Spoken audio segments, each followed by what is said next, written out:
Okay, another great victory for Robert F. Kennedy Jr.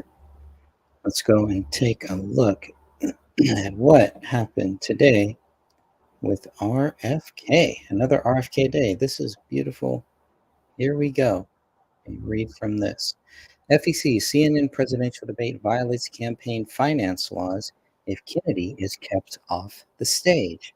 So, if CNN decides to keep Kennedy off the stage during the debate, I believe June 26th or 27th between President Trump and Joe Biden, they could be in trouble. And I wondered, and this article doesn't really go into exactly what are the consequences.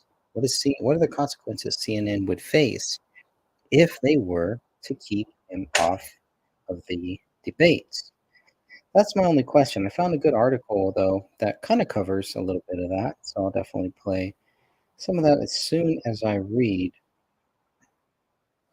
As soon as I read here so we can see what has happened. Right? Great. Okay. There we go. Washington, D.C. The Federal Election Commission, FEC, recent public statement regarding CNN's presidential debate makes clear CNN will violate federal law absent the inclusion of Robert F. Kennedy Jr. As previously reported, Kennedy has filed an FEC complaint alleging CNN, Biden, and Trump flagrantly violated the Federal Election Campaign Act requirement that media broadcasters use pre-established and objective criteria to determine candidate participation. Failure to use objective criteria renders the debate a campaign contribution subject to strict donation limits. CNN's published debate criteria requires that a candidate's name must appear on a sufficient number of state ballots to reach the 270 electoral vote threshold. CNN is holding Kennedy to this requirement, but is not requiring Presidents Biden and Trump to meet this requirement by claiming they are the presumptive nominee of a political party. The FEC has now made clear that the phrase presumptive nominee is not in the FEC's debate regulation and therefore does not exempt CNN from the prohibition on excessive campaign contributions. As the Commission on Presidential Debates explains, until the conventions take place, we don't know who the official nominees will be.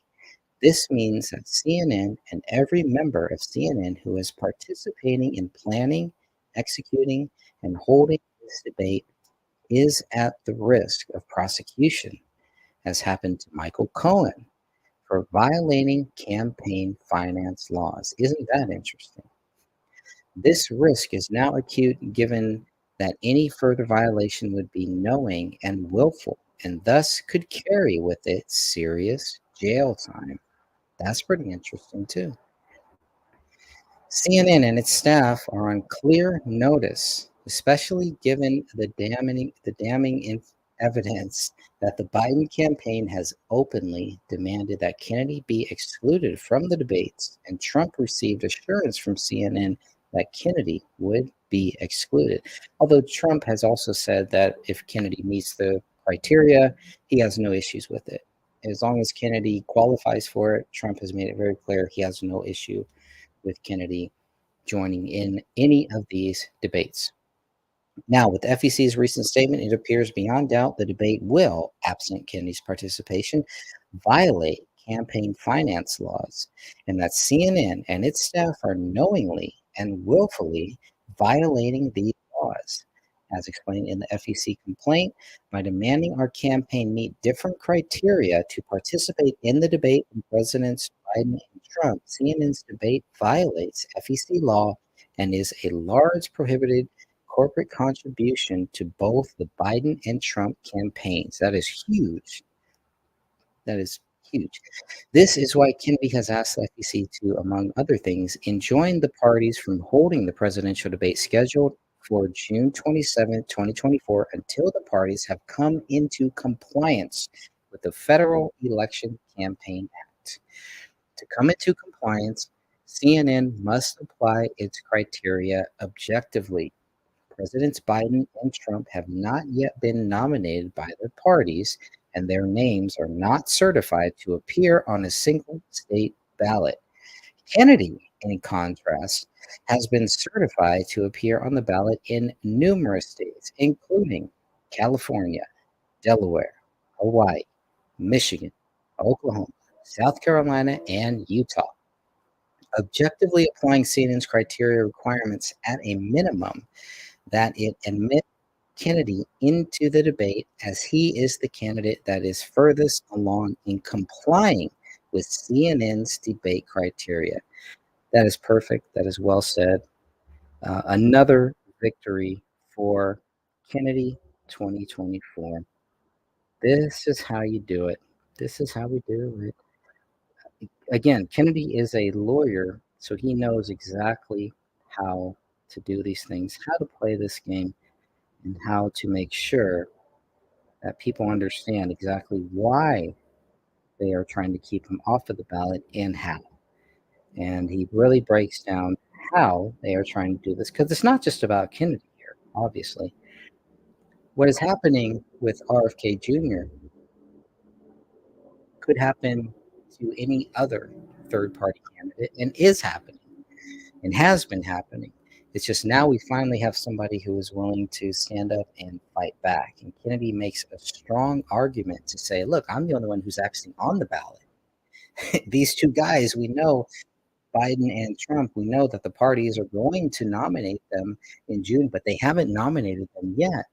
So technically, he's like, hey, I'm the only one who's officially on the ballot here. So come on, let's do this, And all that Kennedy is asking is to be included in these debates. That's it. That's all he's asking for. I don't think that's too much to ask for. It sounds like he qualifies for it. I believe he qualifies for it. I got a good video here that is going to break down. It's about 5 minutes, and they really break down everything that Kennedy is saying. And the Michael Cohen thing is very interesting too. It's very interesting to see that because we know how all of that goes. So let's go ahead and play this just a few minutes long. Got the highest quality? Yeah, let's roll. Back to the beginning. Here we go. Throw you the breaking news here. Really interesting because we know that Robert F. Kennedy Jr. had filed a complaint with the FEC after he heard that he would not be included in this debate, saying, hey, that is not fair. Even though many saying, well, he's not really a presumptive candidate, the FEC saying that doesn't matter. That's not in the legal language. How could this throw a wrench in the plans of the other two candidates? Well, I think we've seen the Democrats do things like this before. They tend to get what they want. So, they didn't want Biden to be the nominee back in for the 2020 race. They the people wanted the communists. What's his name? Bernie Sanders. They wanted him. So we see Democrats kind of going around and getting what they want anyway. And so I wouldn't be surprised if they, unless they actually legally have to do it, that they actually do it. Otherwise, I think they will press forward with whatever they want. You think CNN will not include RFK Jr.? If they can get away with it, if it's not legal. Well, yeah. So according to the FEC, Katrina, they have said they would be breaking the law. They would be breaking, exactly, campaign finance laws, exactly. So, I mean, they're going to have to do it all. I mean, CNN's not going to want to be slapped with a massive fine, see some right? Developments here with this. This is very interesting. This is a big deal, yes. Imagine Trump do his own thing. Then you have RFK, obviously very spry. And then you have President Biden. There's questions of his physical ability to compete with two figures like that on a debate stage and open mics. That would be, to me, that would be must-see TV, just like American Agenda. Yes, and I like the comparison. Second to American Agenda. I absolutely agree with you. I think that RFK Jr. brings something to the table. I think he offers the American people a reminder of what the Democrats once stood for. Anti-war, anti-censorship, anti-vaccine mandates. I think it's something that I think will pull away Democrats more than they will pull away Republicans, and I think it will hurt Joe Biden in the general election. And it's interesting. I want to follow up on that too. Just what the FEC is saying, they were saying that every member of CNN who is participating in planning, executing, and holding this debate is at risk of prosecution, like Michael Cohen was, because he violated campaign finance laws. So again, a very acute risk if RFK Jr. isn't in there. And, and Keisha, again, talking about the optics that Bob referenced, we know that RFK Jr. is certainly very physically fit. We know he's outspoken. We also know he's a really intelligent guy. We know former President Trump, of course, can handle anything, can handle any question. He does it his own way. We know that President Biden is extremely compromised without note cards. The optics can't be good for the Democrats. I wonder if they're shaking in their boots right now. They've got to be. There's a lot coming at them with Trump just constantly building more and more support every time they go after him. He just raises more money. He just gains more momentum. So they've got to be shaking in the boots. And then now with RFK, he has his own, coalition that he's building of people that support him. Both fronts. And so they.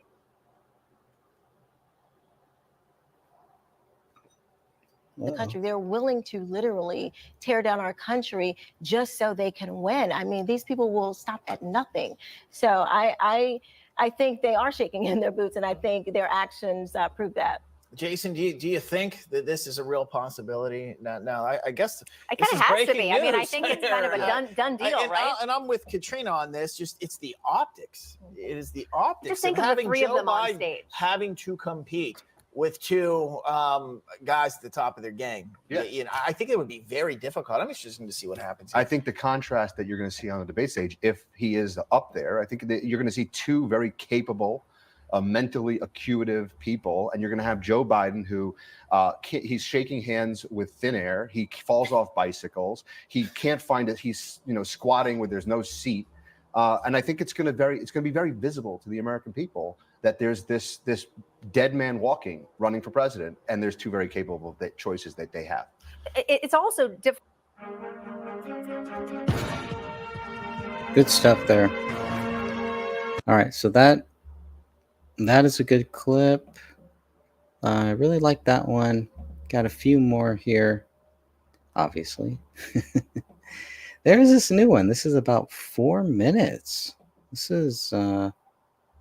was released yesterday, about 4 minutes or so. But this FEC thing is really going to take shape, and I'm very curious to see how all of this turns out, because that's what I want. The real debate for me is Kennedy and Trump. That's what I want to see. I want to see these two go at it. I want to see them in a fair and square debate, in a fair and square election. I just because you have Joe Biden in there, I just don't believe we are going to have a fair and square election. It's just my take on it. I think if it was just Kennedy and Trump, that would be it would change my view on it, and I think it would actually invigorate the hope that people want to have for our electoral process. So what the FEC does, the FEC can say, hey, this is a violation, but are they going to enforce it or prosecute? When like Kennedy was saying on the Kennedy website, the prosecution, they're going to prosecute people here. If they prosecuted Michael Cohen, we can see where all of that can actually go. I'm sure they'll wiggle their way out of it, but that would be interesting to see if they actually try to prosecute people from CNN for this FEC violation, a clear violation. Well, we're only another week or so. Today is June 11th. And so June 27th, we'll see what happens. But this is what happens when a lawyer runs for the highest office. Don't mess with them. Don't mess with Kennedy. He knows what he's doing. He knows what he's talking about, and he knows how to get the job done. This is exactly the type of person that we need in this crippled America here.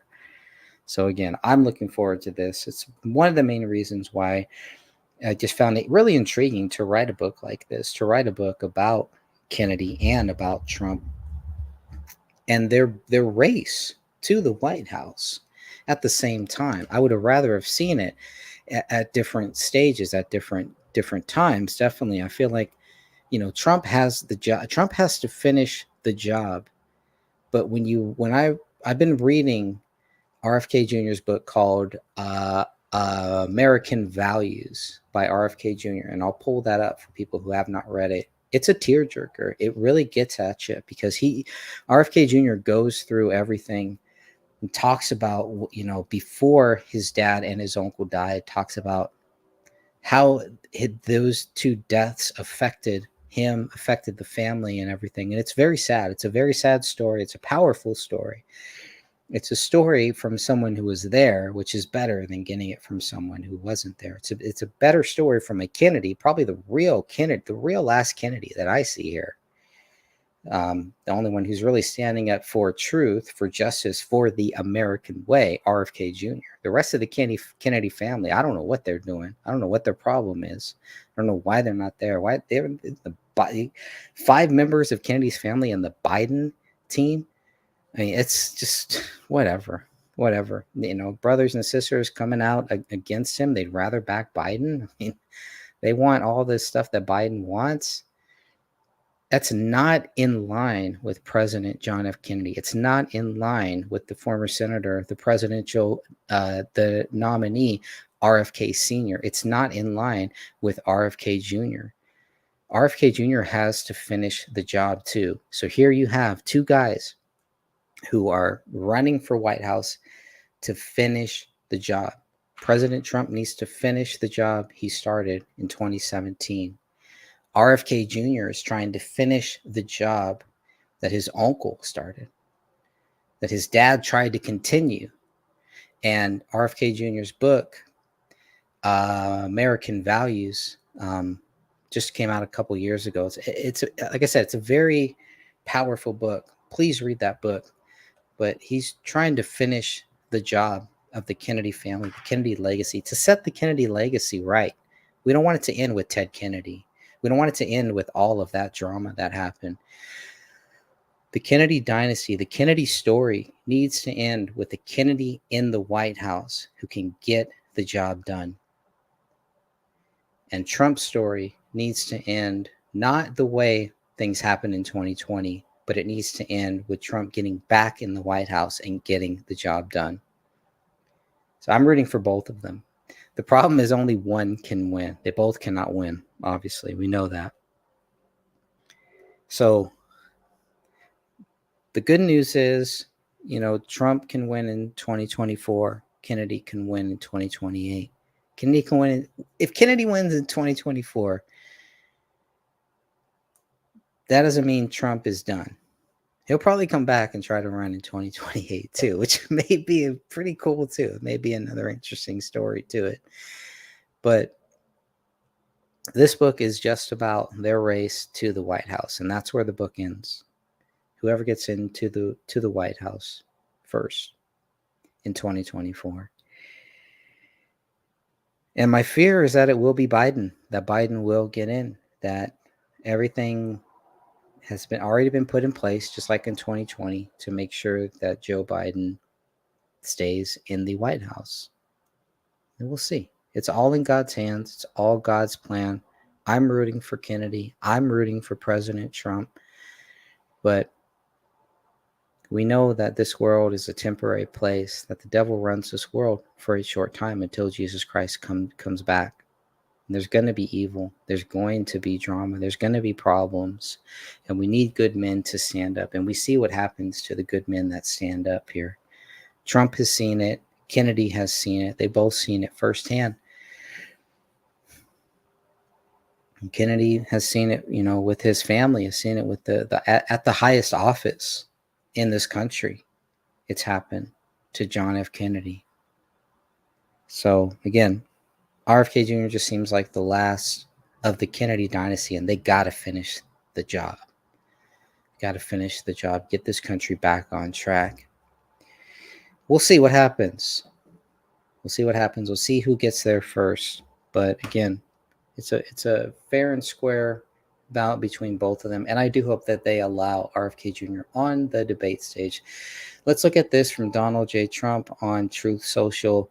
Biden hates the military. It's about 4 minutes. The president reportedly said, and I emphasize reportedly said, that those who sign up to serve instead of doing something more lucrative, are suckers.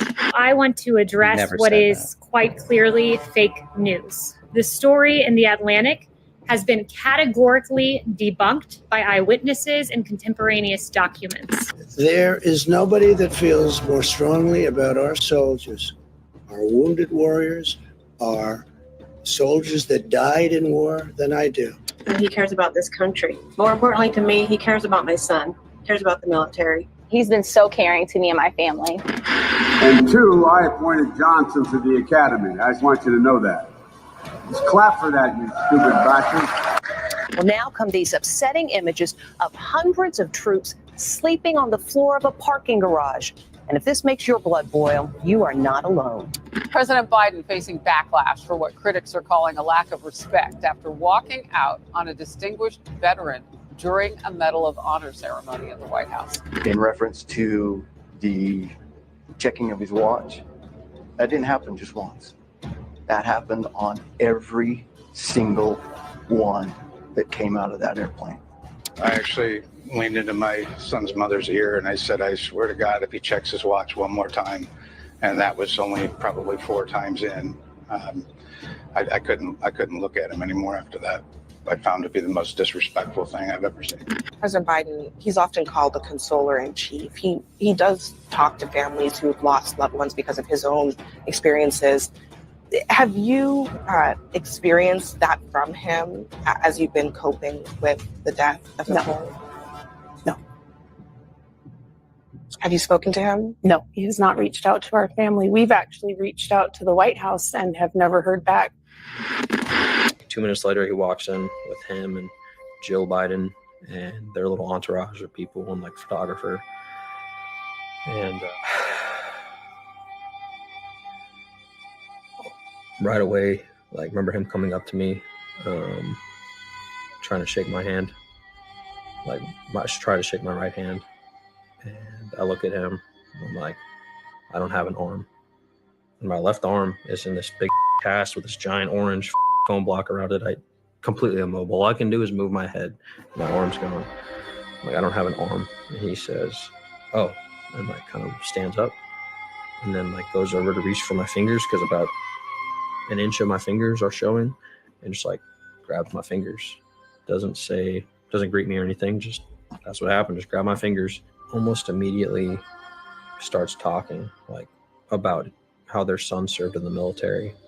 Doesn't say anything about what happened. Starts talking about how their son served in the military. And my mom is just like, she's furious at this point. And they're like taking pictures and stuff. And she goes, she's like, my mom said this, she's like, I don't give a f***. She's like, I don't care what you guys do. She's like, you better take care of him for the rest of his life. And he comes over to me and he leans over me. I have a picture of this to prove it. I'll show you this picture that I have.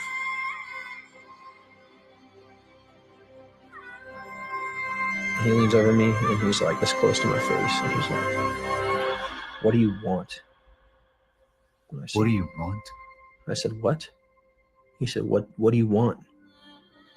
And I'm just like confused. And I just got blown up. I just fucking saw my friends die next to me. And like, I just want to be myself. We have a president who does not understand those solemn moments. He is a master at capturing the anger of the American people, but he is not skilled at capturing the hearts and the minds and the souls of the American people. Wow. I'm blown away. I hadn't seen that before. It's the first time I've seen that. That was just put out yesterday. Very powerful. That's got to get more. It's just that there it is right there. I don't know what to say. I don't even know what to say. As someone who has, I think everybody has friends or family in the military who have served, are serving, who want to serve.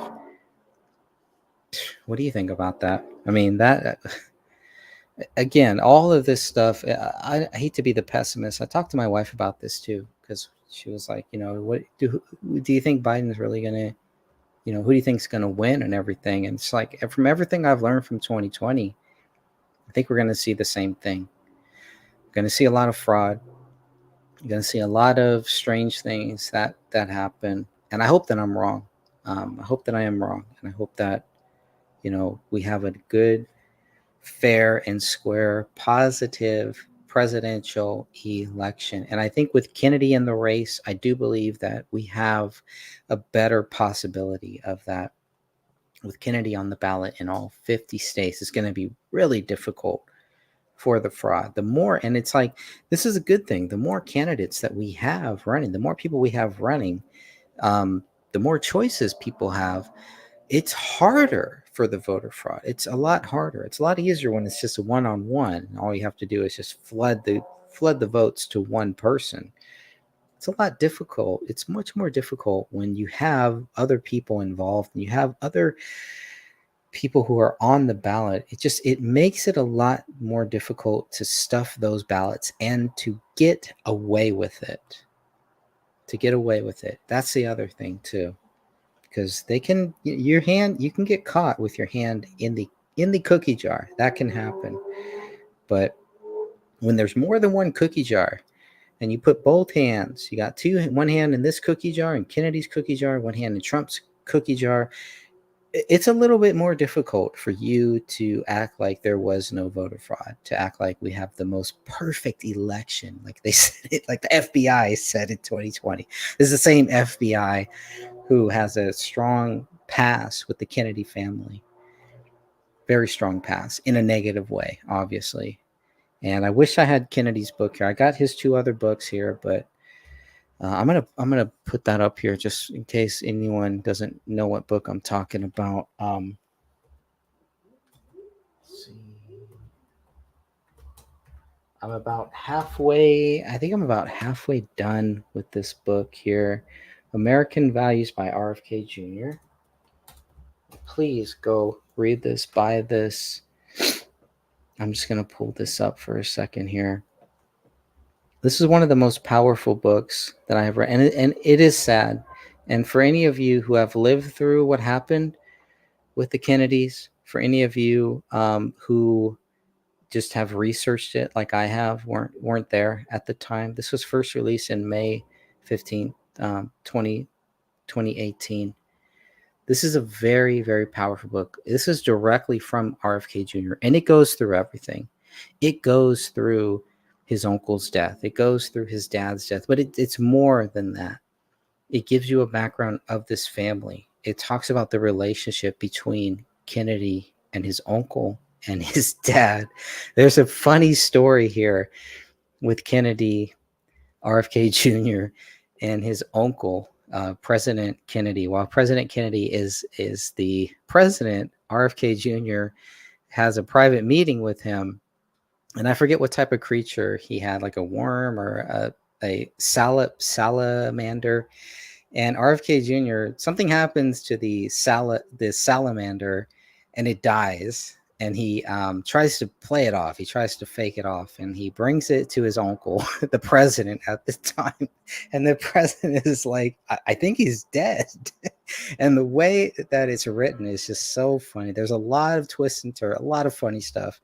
All of the people that go to, and I forget the name of their home that they had. I wonder if it's in here or not, but it's just a lot of funny stuff. Hickory Hill. A lot of these things happen in this book. A lot of it happens at Hickory Hill, and all of the people that went there, from Muhammad Ali to just a lot of great number of celebrities in the Kennedy's life, and how these kids, it's just a fascinating story. And I hope that you will take the time to read this. Please buy this book. Please get the book, get the physical book. It's definitely better than the audiobook. The audiobook is good too. Nothing wrong with the audiobook, but you want the hardcover. If you can't get that, try to get the paperback. But this book is definitely worth it. This is an amazing book. And like I said, not only does it go and talk about that, if you've ever read a book on John F. Kennedy's death, and if you ever read a book that talks about the conspiracies about John F. Kennedy and what happened, this is the book you want to read, because this is directly from his nephew, who was there, who goes through it all and talks about all of these different topics. And believe me, this book is worth reading. It is definitely worth reading. This is for any JFK researcher. Please take the time to read this book. I can guarantee you will love it. I'm loving it. I'm not even done with it. It's a fascinating book. As soon as I finish that book, I'm on to this one, Crippled America. This is the last book that President Trump wrote before, actually while he was running for office. So that's when President Trump actually wrote this book here. They renamed it later on, but this is the first title of this book. And this is what he wrote, I believe in 2015, 2016, this came out. And so it's very similar, maybe not directly similar, but we know how RFK wrote that book in 2018.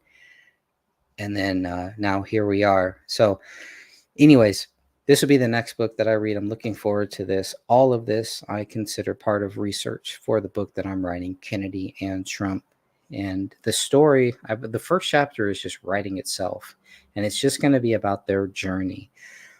The other chapters, at least the final chapter, I know what it's going to be about. It's going to be about them coming full circle. So the first chapter where it focuses on when they said that they're going to run, and it's going to follow that point. So really between 2023 up to 2024, that's what the first chapter is going to focus on. And the final chapter will kind of focus on more of the writings and the things that Kennedy and Trump said and did before they before we got here. So their books are fascinating. Their stories are very similar. And you're going to hear that in both of the Kennedy book, this book here, you're going to hear a lot of that, where the way that actually RFK Sr., his story is very similar to President Trump's story running for office. That's what I found. Very, very similar to the way that the public treated them, to the way that their parties treated them. Their own parties were not for them. And so RFK Sr. Deciding to run for the president changed a lot of things. And he went against his party, just like his son did.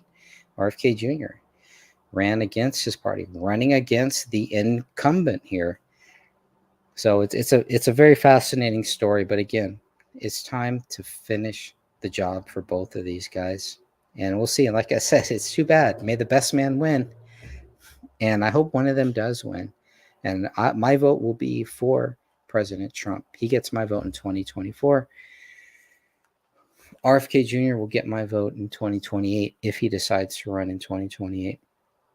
But if RFK Jr. wins in 2024, I'm cool with that too. I'm good with that. Very good with that. It's going to be good for this country, definitely. And I think he'll pardon President Trump if need be. Okay, so let's go back, and I do have way too many clips here. I'm not going to get to all of them. There's some J6 clips we got here. There's a lot of good ones. So I'll play a few, maybe one or two. Here's a good J6 clip. I mean, there's some FEC clips. I don't even know where to start.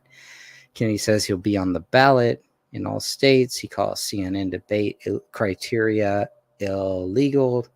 He's hoping to join Biden on the stage. Donald Trump began to weaponize justice. Biden has gone full force. So I think I'm going to play that one.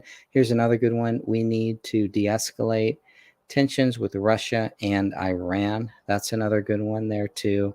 Pelosi claims responsibility while discussing the National Guard on January 6th and how RFK Jr.'s campaign could impact Biden and Trump. I don't even know where to start. I really don't. I'm going to start with this one because I know this one is RFK Jr. speaking with News Nation. Let's just. The Mr. Cool DIY And is of the course, only ductless mini split heat pump you can install yourself without expensive HVAC tools. So roll up those sleeves and. We have Not this today's lady. verdict, which follows last week's guilty verdict for Here we go. Donald Trump and his trial. You have a lot of people saying that the Justice Department is being weaponized to go after political enemies.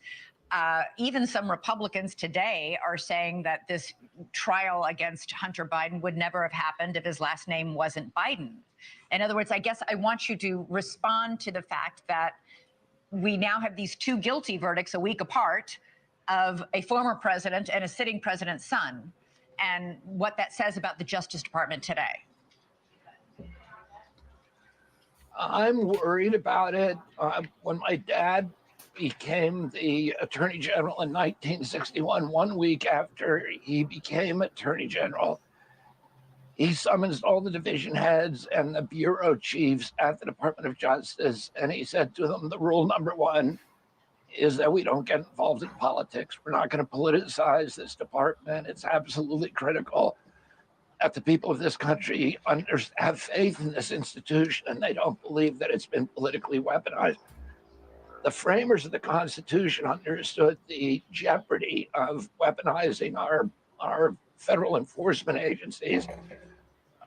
They were all aware that the King of England had periodically arrested his opponents in Parliament on their way to Parliament on trumped up charges. And we pass laws in many of our states. There are states today that have laws that state legislatures cannot be arrested no matter what crime they commit. Even if they murder somebody, they cannot be arrested on their way if they're on their way to the Capitol.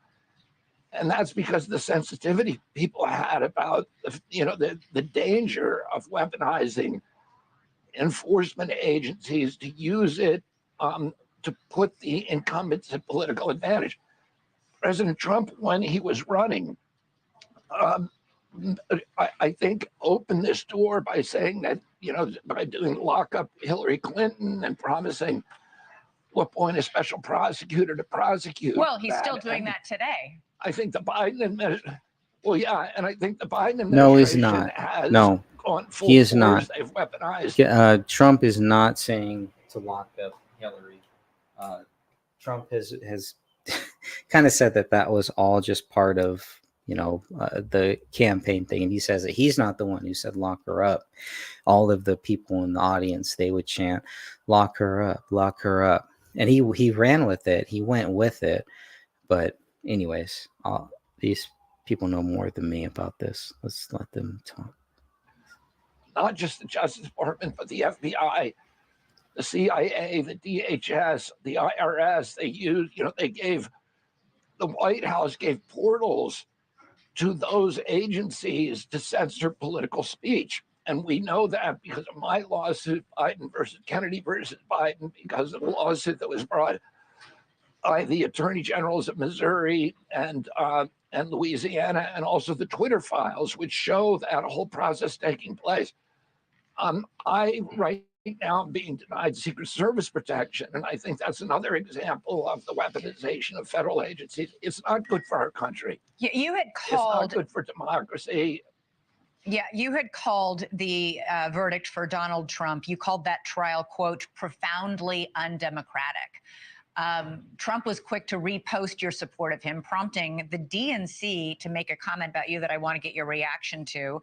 The head of the DNC called you, quote, a useful idiot promoting MAGA talking points and carrying Trump's water. What's your response to that? Well, I'm not a fan of Donald Trump, but that's why I'm running against him in the election. But I want to beat him on the political landscapes. I want to beat him on the issue. I want to beat him on I want to have the discussion with him about why he locked down our country during the COVID epidemic and shut down 3.3 million businesses, why he ran up the greatest debt in American history, $8 trillion more than every president combined. You're talking about President George Trump. Washington to George W. Bush. President Trump, I want to beat him on those issues. I know, I think the Democrats feel that they don't have a candidate that can beat him under any conditions, so they have to beat him in the courts. And I don't think that's good for our country. I want to beat Donald Trump. I don't think he's a good president. I don't want him to be president again. I can beat him, the polls show. and I want to beat him on the issues, and I want to beat him on the landscapes of the traditionally we've staged political contests in this country, not in the courtroom. Thanks so much for watching. Go to joinnn.com. He to wants find to News Nation beat- on your television provider. Kennedy wants to beat Trump the way that Hulk Hogan wants to beat Ric Flair in a fair fight here. In a fair fight. It's not too much to ask for. And it's beautiful. It's beautiful to see. Let's see if I have something else. This lady is horrible, by the way. Elizabeth Vargas. She's just terrible. Complete hack and just garbage. It's complete garbage, in my view, in my opinion. I don't believe this. Biden will drop out of 2024 race, and this may happen next. No, I don't believe that. I do not believe Biden is going to drop out at all. But I do like this one. Biden heckled at gun control conference. Let's see what happens here. If you have at least Here we go. If you have at least $50,000 saved for retirement right now in 2023, did you know that you can legally? No, I didn't.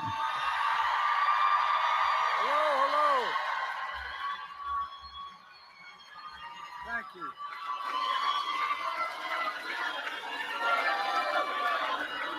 Moms demand action. Oh, great. Thank you. Thank you. Thank you. Thank you. Please, 4 have more a seat. beers. I believe it. Giovanni, I know from experience it takes extraordinary courage for you to stand up here and retell your son's story. Many of you who have lost someone to gun violence. Here It's we been a go. passion of mine for a long, long time. It's a reason way back, a long time ago, I authored the Violence Against Women Act, which no one thought made any sense at the time. I had a lot of trouble getting people to think we could make a difference. There's a cough. But the fact of the matter is, I remember well when you first started it with me, there's extraordinary courage. Reading Through from your a script. words, Look at you this help guy. ensure that your son and all the victims of gun violence are And this is why it's so hard. It's so hard for me to watch anything of this guy. It's very rare, unless Eric Spitfire Wilkinson is here. I very rarely can even sit through anything with Biden. This will be the longest thing I've watched with Biden in a long time. not forgotten. They didn't die in vain. Through your love, you help prevent the next tragedy that saves lives. And through your actions, you remember us will never let go of one thing that we must never, never lose. And I mean this. I know it's hard because I've gotten those phone calls too. This saying I guy, lost a son, a daughter, a wife. he I know is what it's like. equating women violence with guns. So it's all about, oh yeah, right. Because if a person was violent, if there is a domestic abuser that they only use guns, come on. It's not about guns. Domestic violence is not about a guy having a gun. The domestic violence is about a guy being a douchebag. It's a guy being a violent human being who beats up on innocent women. It doesn't necessarily have anything to do with guns. The guy could have any type of weapon. Most likely he uses his hand because the hand doesn't make a mark. Right? That's why these cowards who put their hands on women, no man should ever put their hand on a woman. And the ones that usually do, they're not shooting the woman. That's the last thing that they end up doing, right? When they feel like there's nothing left, when they can't control the woman anymore. But it is a psychological trip that they do, and it usually starts with mental abuse. Then it moves on to physical, but physical where people don't see it, where other people can't really tell, right? They'll hit them, they'll bruise them, they'll intimidate them, they'll do things to them. And then when there's marks left, they hide those marks. It's a lot easier for a person, for a domestic abuser, whether it's male or female, to hide the marks than obviously to shoot them in the leg or something like that, right? Oh yeah, shoot them here, shoot them there. So domestic violence is a major issue, but to equate that with gun violence is really crazy to me. That's really strange. But again, we're talking about Joe Biden, and this is what what this guy does. But as someone who has lived through the violence, my ex-stepdad was a very, very violent person towards my mom and towards all of us, really. You know, we were scared of him. And so he didn't have a gun. It had nothing to do with guns. So violence against moms, violence against women, violence against people in general, those are the main things. But when you try to throw and you act like if we just get rid of guns, that's going to solve everything, it's not. Guns are not the problem. It is the people. It is these cowards. These people, they are the problem. It's a human problem. It's not a gun problem. The only problem with guns is people don't know how to use them. People who shouldn't have access to them. And this is where it comes in, is he doesn't want good people to have access. He says, well, if we get rid of all of the guns, you know, and just we have them and you don't, then that'll solve everything. And people got to stop listening to this guy. I'm only 1 minute in. It's only another minute left here. Guess what? Never give up on hope. Hope, hope, hope.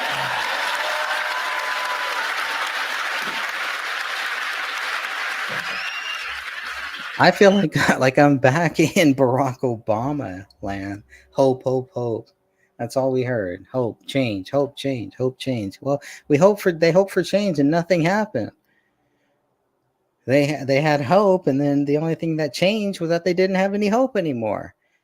And they put their hope in a great man named President Donald J. Trump. And believe me, we had hope and change. You ain't gonna get it with this guy.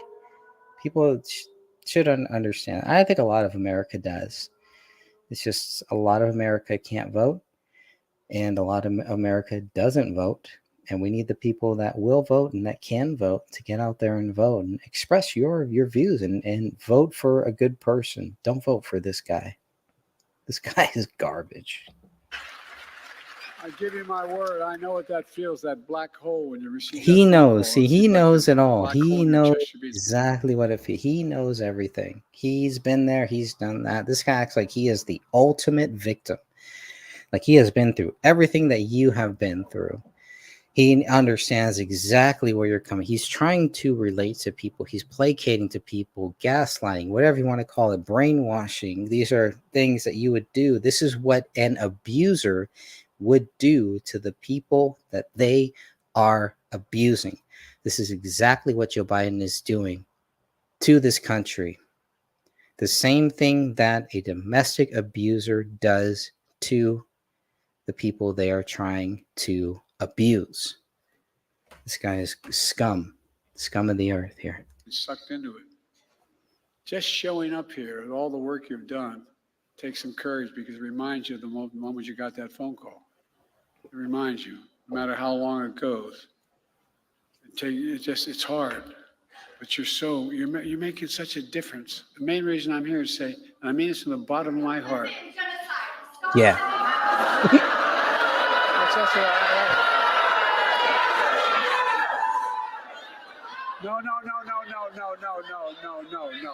No.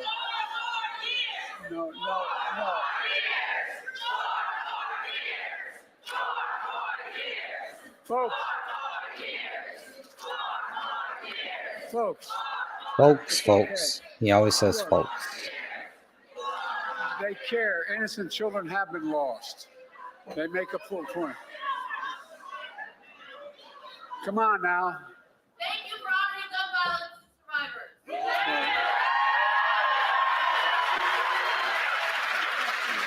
Hey, Sean For Hannity honoring here. gun click violence here to survivors. subscribe to Fox News YouTube page and catch our hottest interviews and Vivek most is compelling cool. I like analysis. Vivek. You will not get This it. dude, here's a future vice Hello, president friends. right here. Big T here. Back in 2016, Here we go. the world All right. called me mad. The election's less than 5 months away, and the media thinks the most important question about the last election is this. As a journalist, as an American, what do you think is the most important question that needs to be answered from both candidates? Who won the last election? Yeah. Very simple. That's it. Yeah, and Who won the last Yeah, election? Trump. Let's discuss and debate. Okay, let's discuss and debate that. Who won in 2020? It was Trump. It was President Donald J. Trump. He got the most votes of any sitting president ever. There is ample evidence of voter fraud.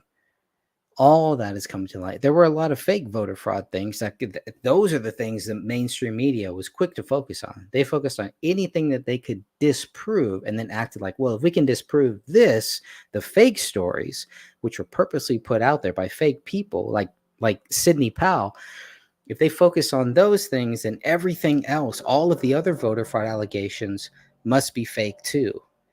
And this is the main problem. This is why you have a big responsibility. You don't just say that there was voter fraud. You don't just come out and say, yeah, there's voter fraud there. No.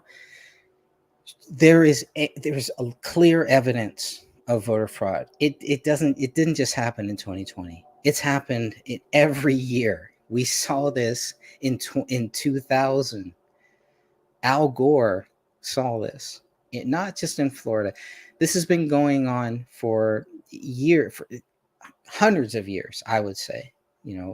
There is no perfect election. And when you have the FBI coming out and saying that 2020 was the most perfect election, you can clearly see that. You can see where they're going. You can read through those lines, and these are like eyebrows are raising for people who have been through this and who understand this. And like, whoa, wait a minute. FBI, weren't they involved in this? Weren't they involved in that? And they're saying this is the most perfect election. Maybe Trump isn't with these guys. Maybe he is against them. Maybe we need to look deeper into this. And instead of just thinking Trump is a part of the problem, maybe not so much. And I think that is what's happening here. So we're seeing a lot more people understand that and get behind Trump. And then the problem, it's not really a problem. For me, it's a good problem. It's the best problem to have, is you have RFK Jr., the man, the myth, the legend here, RFK Jr., who is also running at the same time. It's a great day for this country when you have these two people, because it's better to have two good choices than to have one.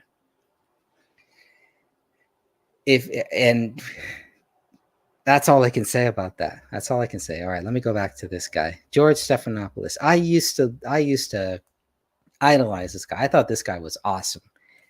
Back when I was a kid, was a big Clinton guy. I was young and I had no idea what I was talking about. Was just listening to what I could. The media was very much different back then. Anyone who lived through that, this is the pre-internet age. And I thought Clinton was great. And George Stephanopoulos, I really admired this guy. And a lot of things happened, and he was kind of iffy, and it's like, okay, he's just kind of there.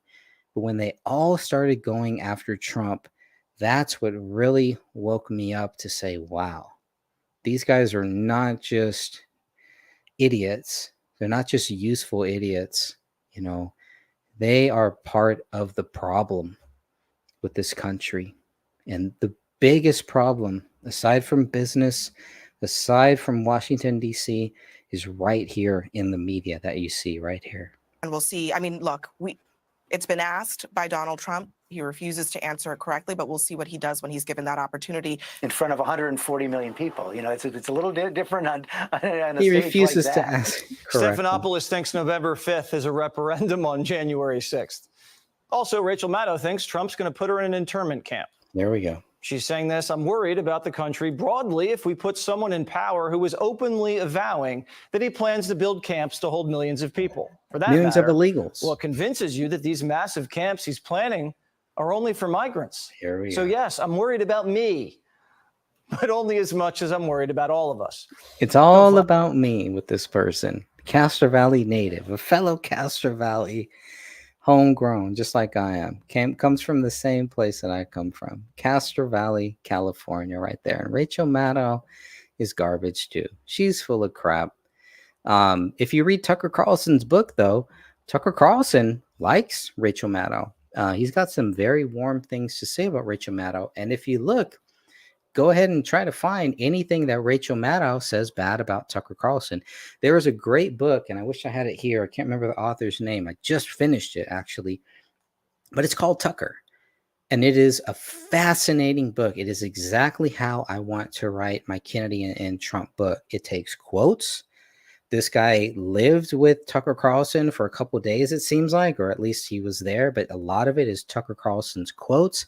It is a fascinating book. I'm going to pull that up because that is another great book that everybody needs to go and read. If you have not read it, it is simply called Tucker. And first, my wife bought it for me for Christmas. Let me just put in Tucker book. You have to get this book. Please, please, whatever you do, it's a quick and easy read, about 240 pages. Man, this was an amazing book. The twists and the turns with Tucker here, released in August 1st, 2023. I did not buy it first because I thought it was written by Tucker Carlson. Then when I heard it was written by somebody else, like, who is Chadwick Moore? Who is this guy to dare to talk about Tucker Carlson? But a lot of it is actually quotes from Tucker Carlson. It's actually a lot of this guy staying with Tucker Carlson, getting quotes from Tucker Carlson. So it is really a Tucker Carlson book without being written by Tucker Carlson. Please, if you have not read this book, please consider getting this. Like I said, it's a quick and easy read. It is the best book if you really want to get to know Tucker Carlson. It does explain what happened, how he got fired, how Tucker Carlson was kind of caught off guard when he was let go or fired, whatever you want to say. He doesn't even know. He goes through some of the reasons where they called him a racist. He gives his view. Tucker Carlson is allowed to give his view on exactly what happened here with Fox News. At the very end, he does cover that. So it does go through Tucker Carlson's side of everything that happened with the split from Fox News. It's amazing. Tucker Carlson talks about maybe Hunter S. Thompson. He talks about some negative things about President Trump, some good things about President Trump. And I really wish I had the book here because I would definitely read some of those quotes. And maybe I will. Maybe I'll take a break and I'll go get the book downstairs and I'll go and read some of those quotes. But there is a lot of great stuff here. Tucker Carlson, he calls Mike Pence a creep. He calls Mike Pence a creepy person, which I thought was awesome. He talks about how he some of the negative things that he says about Donald Trump is that he feels like Trump was not a manager, was not a very good manager in the White House, and just bad people. He was surrounded by bad people. He put Mike Pence in charge of the whole COVID thing. And that's what Tucker Carlson says. Mike Pence was in charge of this whole COVID thing. And that's where everything went crazy. And just all of this drama, putting in Fauci and all of that stuff. So, and he also says that, Trump doesn't really have anything negative to say about Mike Pence. So it's a very interesting book. And it really goes through Tucker Carlson's views. Tucker Carlson is crazy. He's just an awesome journalist, by the way. He's an old school. Hey, Zero Infinity, how are you, my friend? But Tucker Carlson is just an awesome journalist who talks about how he got started, and it goes through all of that. The book starts with him being fired from Fox, and it ends with kind of the reasons and what really happened there. What happened with the Fox thing, with the whole lawsuit and all of that. So he goes through that, and you get Tucker Carlson's side of everything that happens. So please, please, please, if you have not read this book, if you please put this on your wish list at the very least, and get this book. This is great. This is a pro Tucker. I was like, I wasn't going to buy it because I thought it was, someone who's going to write a hit piece on Tucker Carlson. This is the guy who stays with Tucker Carlson and actually has a lot of quotes from him, from his friends. But like I said, not just that, it goes through Tucker Carlson's time on Crossfire. It talks about Tucker Carlson when he was on CNN, on CNBC, all of that. It goes through all of that. It talks about how Tucker Carlson, when he had the show and Rachel Maddow was the guest, Tucker Carlson gets fired or let go. Rachel Maddow takes over from that point. There's another great story where Tucker Carlson talks about how they were at some meeting with where Putin was there and Trump was there, and Tucker snuck into the kitchen, and there were these cakes that were supposed to be for Putin, and Tucker grabbed them and stole them and ate them and passed them on to Sean Hannity. Just some great stories in there. It's a fascinating book. It really is very fast paced, and please check that out. That's all I'm gonna say on that. Okay, I'm just saying because I literally just finished that yesterday, and I was in a rush to finish that because I want to get started on this book right here by the future, at this point, the future President Trump. He wasn't the president yet, but he was running for office when he wrote this book. And can you imagine Trump's next book that he's going to have? His next book is going to be fascinating. It's going to be awesome. It's going to lay everything out there. So I'm looking forward to that. Okay, let me see what else I have. This maybe, okay, let me go back to a little bit of this here. Out of yourself, Rach. If anyone's going to a camp, it's Acosta. Maddow only works Mondays. It's not like anybody'd miss her. No one's sending anybody to camps, you silly goose, except for our sons and daughters so we can get some peace and quiet this summer. This preemptive strike against the next Trump presidency is nothing compared to the preemptive strike against the Supreme Court, which has been relentless and vicious, including everything from triggering armed psychos to hunt down justices to Flaggate. Recusal from the Trump cases is the goal. Secondarily, to delegitimize the court so the Trump opinions are discredited. The latest dirty trick? A liberal activist went undercover and secretly recorded Justice Alito and his wife during a private event. She pretended to be a conservative and tried baiting the justice into saying something scandalous. Watch. Like, people in this country who believe in God have got to keep fighting for that, to return our country to a place of godliness. Oh, I agree with you. I support your ruling on dogs. I support, I am very pro-life, but, I don't know how we bridge that gap. How do we get people squeezed? I wish I knew. I wish I knew. I don't know. It's not. I don't think it's something we can do. But the court can't do anything to. I mean, we have a very defined role. Thank you, Zero. To do what we're supposed to do. Nothing controversial here about Alito's answer. He doesn't think we're going to be able to change pro-choice people's mind, and he thinks we should have more religion in the country.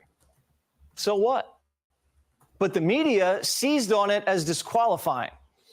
We know Alito is essentially a Fox host on the court. New developments about Supreme Court Justice Samuel Alito's compromised ethics and open support and comfort with extreme far-right causes. Here we go. Former presidential candidate Vivek Ramaswamy joins me now. I didn't think they'd have this kind of dirty trick in their bag, but they're going undercover now.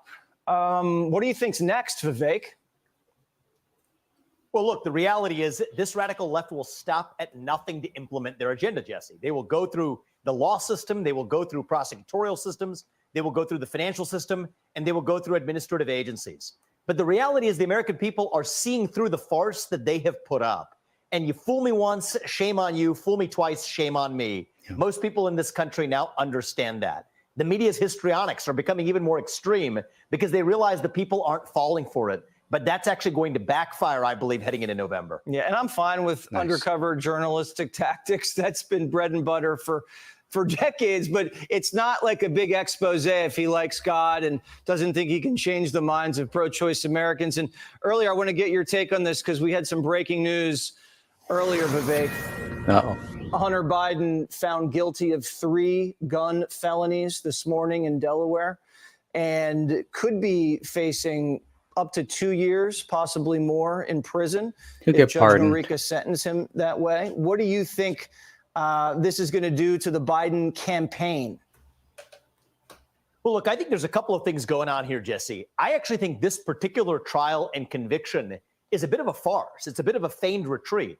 Note the timing. It came right after the Trump trial and the Trump verdict. The purpose of this is in the public eye to actually legitimize the Trump conviction.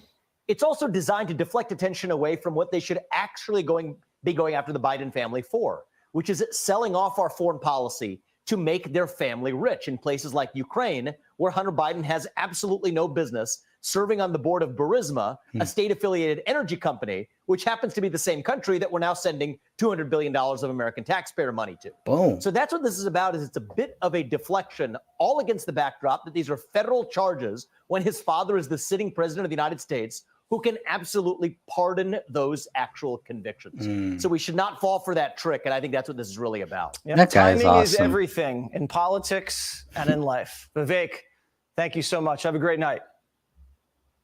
You too. That guy is awesome. He's just, I mean, he is future vice presidential candidacy. Oof, right there. That guy, no words. There's no words needed. I'm going to go here so we can look at some of this. This is an interesting one. What about Rand Paul? What does Rand Paul feel about endorsing President Trump? And he leaves the door open here. This is interesting because this video that I'm about to play here, which is okay to play on YouTube, this got violated on TikTok. TikTok, anytime you play anything that has to do with COVID, TikTok just does not even want to hear it. They don't want to play it. They don't want to deal with it. It's interesting. Very crazy. Here we go. And I'm surprised you haven't yet endorsed President Trump in this reelection campaign. So I was kind of waiting for the Rand Paul endorsement. You may still see it. We'll see. I've told the campaign I'm open to endorsing, but I want to hear more. What I want to hear from Donald Trump is, one, that the $8 billion that was borrowed in his first administration isn't going to happen again. I want to hear that there are not going to be any more lockdowns. I want to hear that Anthony Fauci was a mistake and should have been fired.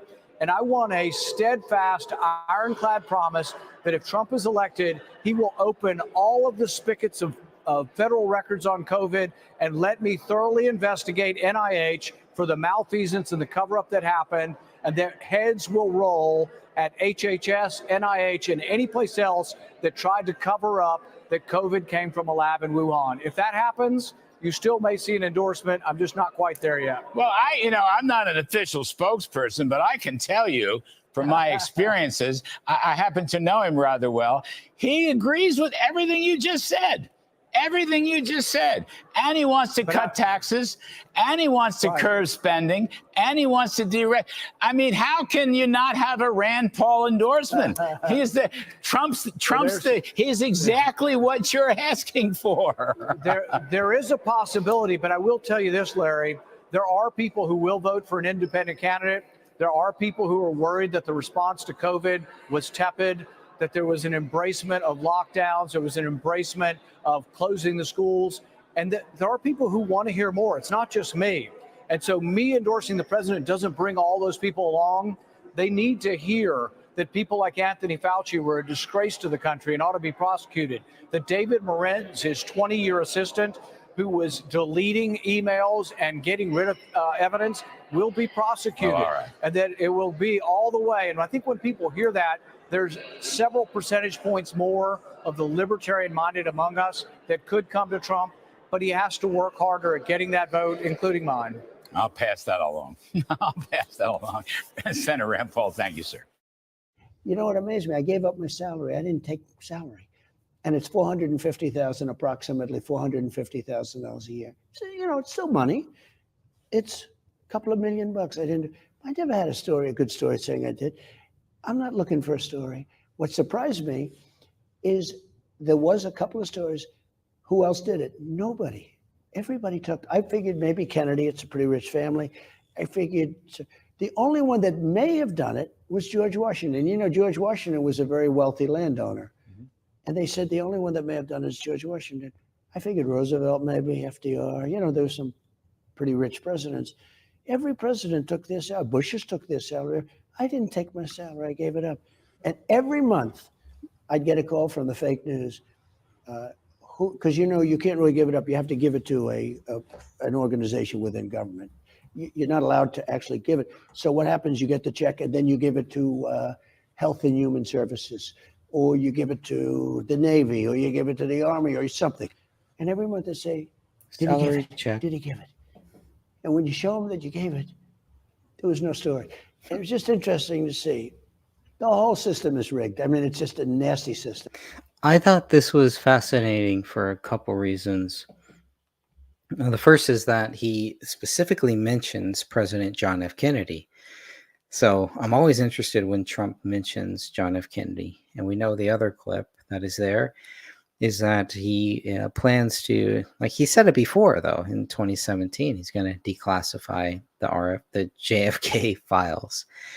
And then we had the clip from Judge Napolitano, who was like, he spoke with Trump and he's like, hey, you said you were going to declassify these files, the JFK files, and you didn't.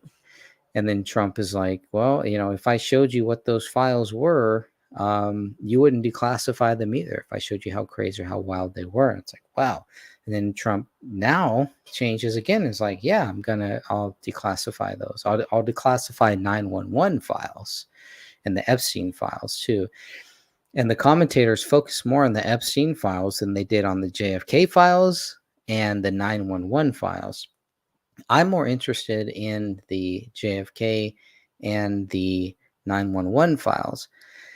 The Epstein stuff is really interesting too, but like Trump was saying, the problem is just because, they were on a flight, doesn't mean that they went to Epstein Island. So if you get the flight logs to Epstein Island, yeah, but does that mean that everyone who went to Epstein Island did something wrong?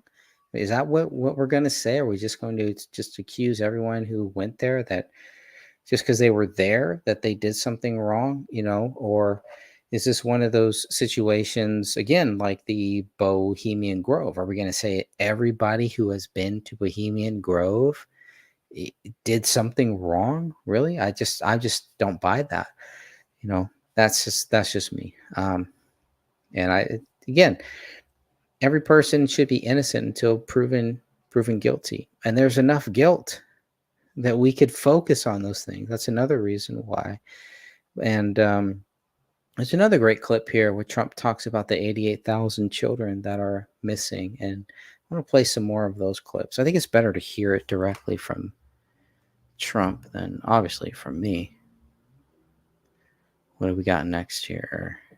Oh, this is a funny one. I mean, I remember that years ago you were helping Oprah out, and she was sued, and it was having a big impact on her. He doesn't want to talk about Oprah. Great. And Oprah. Yeah, Dr. Phil, he ain't talking about Oprah that much. Yeah, it's interesting. Used to really like me. She was here many times. Yeah. She loved my key lime pie. We have key lime pie, and she loved a lot of things about Mar-a-Lago. Yeah.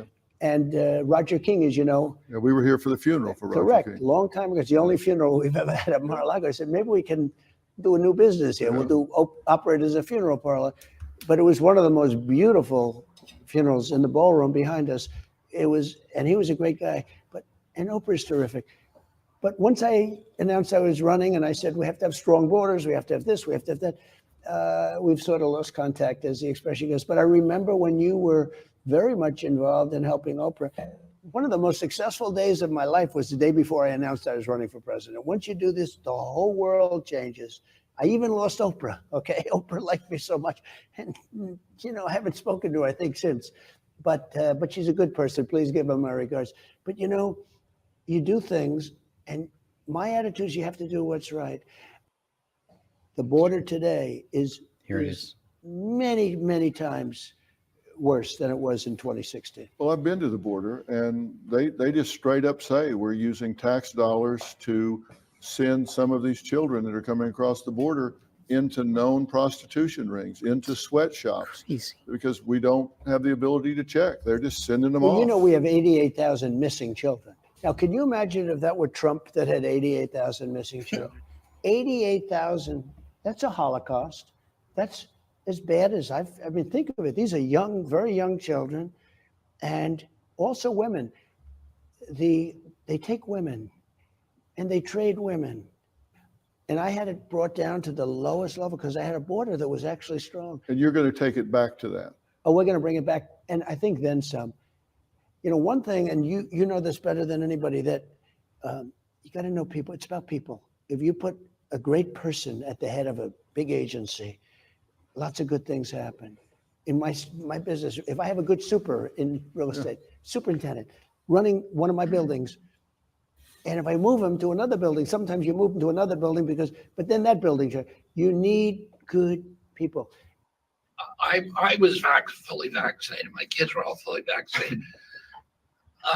Right now, Mario, the CDC is Oh, wait, let me play a little. recommending a 9th COVID booster. It's crazy.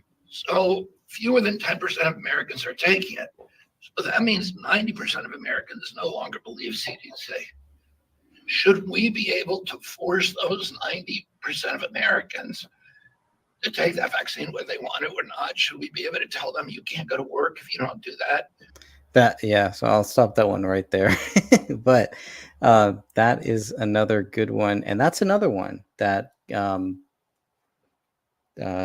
TikTok did not want to have. You know, they'll allow a lot of stuff. You can see some of the nasty stuff that TikTok will allow, but they won't allow things like that. They won't allow RFK Jr. to talk about stuff like that. Doesn't matter if it's his channel or somebody else's channel. So with that, here is something that I saw. How RFK Jr.'s campaign could impact Biden and Trump.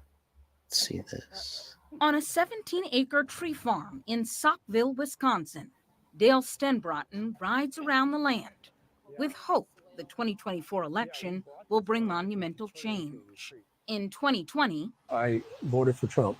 but now he says the former president sounds like a broken record. It's all about the election was rigged and It the was. court system was rigged. This year, the wedding venue owner It's who true. plans to eventually transform his property into a wellness retreat is all in for independent presidential candidate Robert F. Kennedy Jr. Bobby's the first candidate who I've actually felt good about. I think a lot of people are very frustrated with voting for the lesser of two evils. Is that how you view the major party candidates? Yeah, absolutely. A self-described your fault. conservative independent, Stenbrotten shares Kennedy's vaccine skepticism and learned of him through Kennedy's work with the anti-vaccine group Children's Health Defense. The 62-year-old typically votes for Republicans, but he's attracted to Kennedy's anti-establishment message. Ending the forever wars. The financial corruption within our government agencies and the fact that we can't trust our government agencies to do their jobs because they've been hijacked by corporate interests. You don't think our government agencies can be trusted? No, Why? I don't. Because they're bought and paid for. I found a video of RFK Jr. on YouTube. Recent college grad Katie Zimmerman voted for President Joe Biden in 2020, but now she spends her Saturday mornings tabling at farmers markets, like this one in Wauwatosa for the Kennedy campaign. He's coming to all voters and saying, like, if you vote for me, like, you'll be able to afford, like, to buy a house. Versus, I haven't necessarily heard Biden say things like that appeal to me. If ultimately Trump gets reelected, how would you feel about that? I would not feel really great about that if he was elected into office, but I wouldn't necessarily feel any guilt because I was able to have a choice in who I wanted to vote for. Doug DeNicola is a longtime Democrat who never thought he would find himself lobbying Trump supporters to switch to Kennedy. What do you think this guy's going to do for us? Go to 24. Go watch what he's going to do. You haven't even given him a chance. So no, because he doesn't have a chance anyways. Is it hard to convince Trump supporters to vote for Kennedy? you know, I actually just appreciate. Kennedy has a chance. I think that is what people are going to realize. They're going to realize very quickly, not only does Kennedy have a chance, he's got a chance to win. And it's not just about him winning. Everything that Kennedy is doing here in this campaign is setting the groundwork, is laying the foundation for what the future of politics can be and will be, because people are taking notice of what he does. How does he get on the ballot? How is he able to get on the ballot in all 50 states? And they're going to take notice, and they're going to see this is how you do it. You don't have to join a party. You don't have to sell out to the Libertarian Party, to the Green Party, to another party and do whatever they want you to do. Kennedy is showing how it can be done without being part of one specific party. That is the difference. That is why Kennedy 2024 has already won. He's already won. RFK Jr. has already won.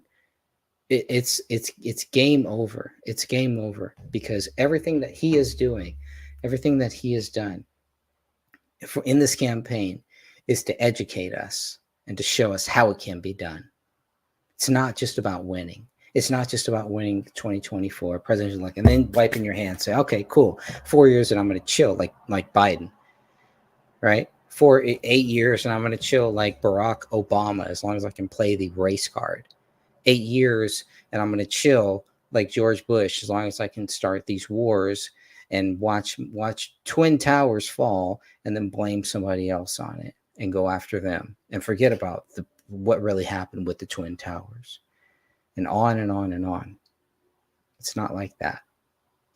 We now have somebody who is going to teach us, who is going to show us, how do you do it?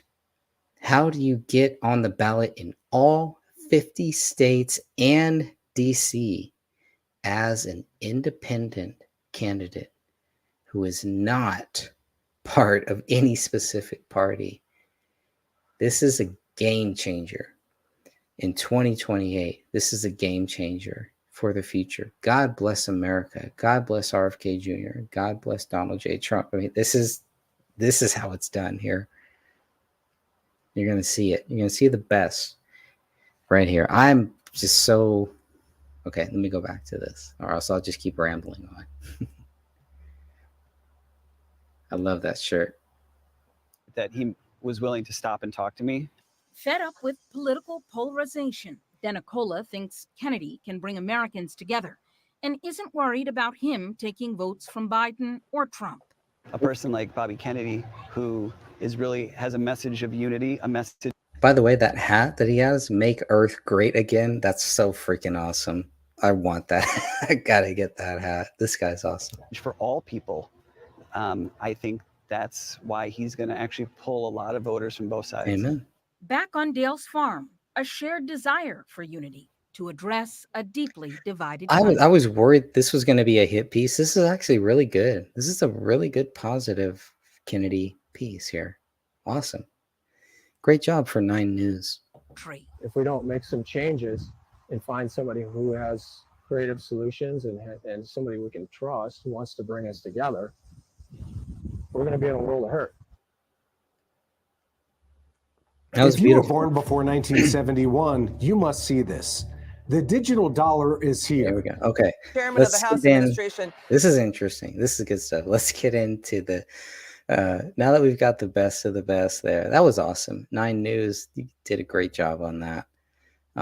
Now we got to get back into the J6 stuff right here. Let's go and look at this. Subcommittee on Oversight. Chairman, thank you so much for joining us tonight. So your committee made the big news. Your committee released that video footage showing former Speaker Nancy Pelosi on tape admitting responsibility for not having the National Guard protect the Capitol building against the January 6 riots. What's the fallout of this? How will this impact the election?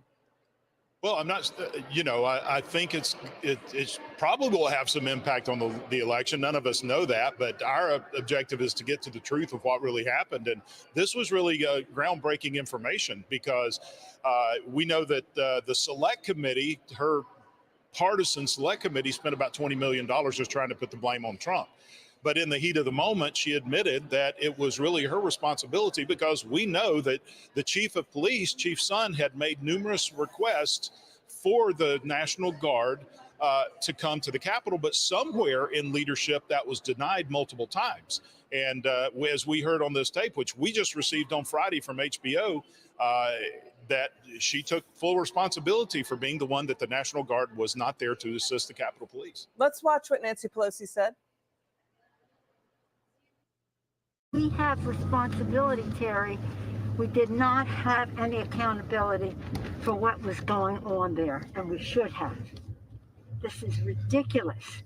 You're going to ask me in the middle of the thing when they've already breached the inaugural stuff that should we call the Capitol Police? I mean, the National Guard? Why weren't the National Guard there to begin with? They thought that they had sufficient That resources. is not a question of how they had been. They don't know.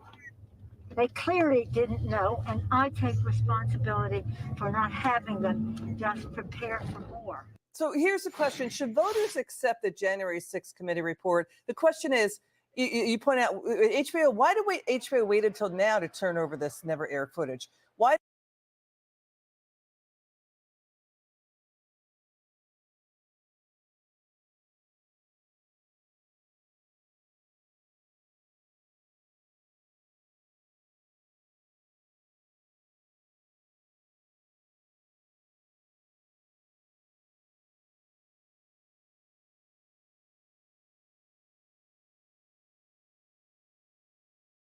I mean, isn't this a good thing that Nancy Pelosi said she takes responsibility for this?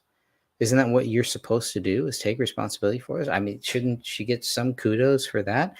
Why did it take 4 years to come out, and who suppresses footage, et cetera, et cetera? We can get into all of that, but that's a good thing. You shouldn't take responsibility for it. She should have came out publicly. The same thing in that footage. She should have said publicly that, she takes responsibility for it. But then they wouldn't have been able to impeach President Trump, right? Then they wouldn't. Then the narrative would have crumbled right there.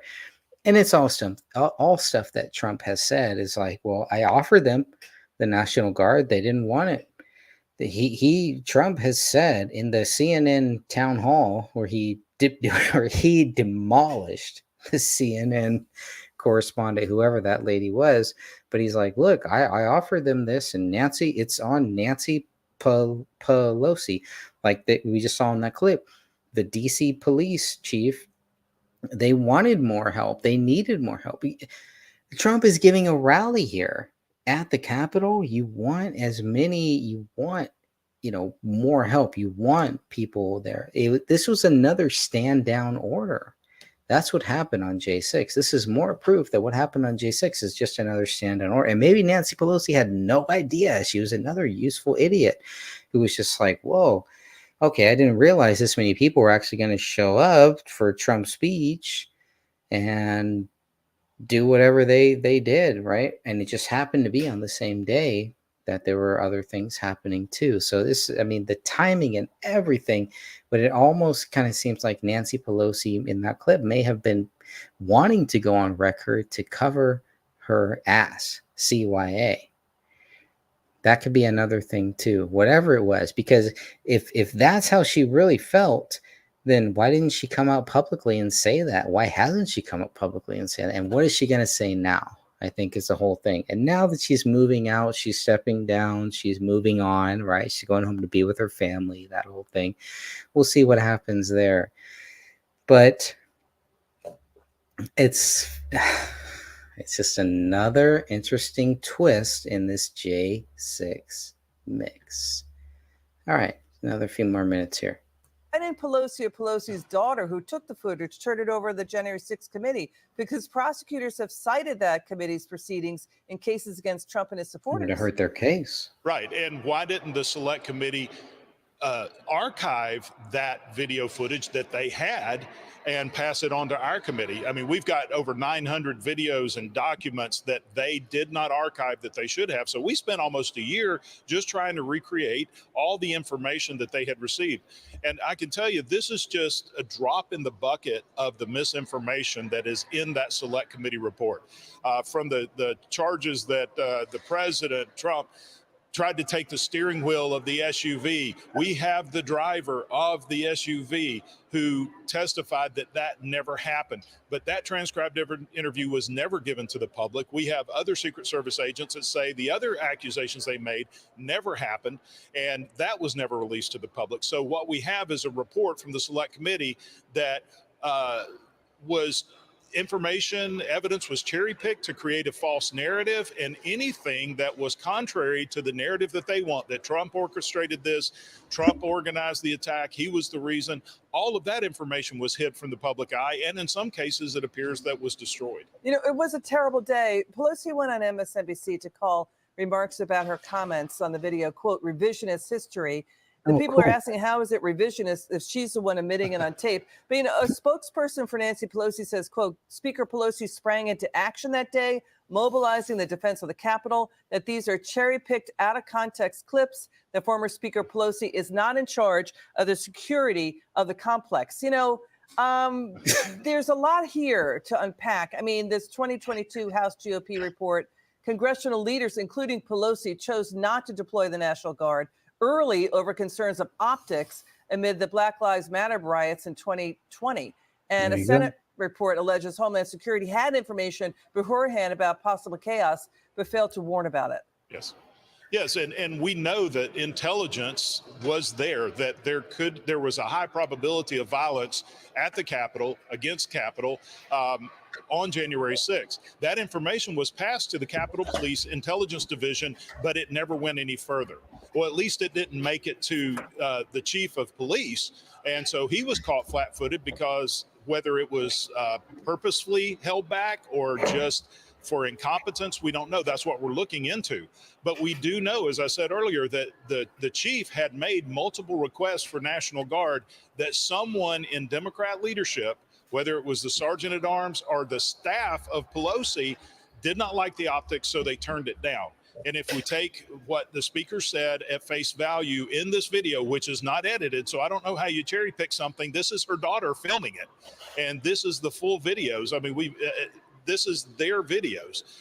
If we take her at her word there, this is the first she knew of any request for the National Guard, then she should be looking at her staff instead of spending $20 million trying to blame it on Donald Trump. Chairman Loudermilk, thank you so much for joining us tonight. We appreciate you very much. My Good pleasure. to see you.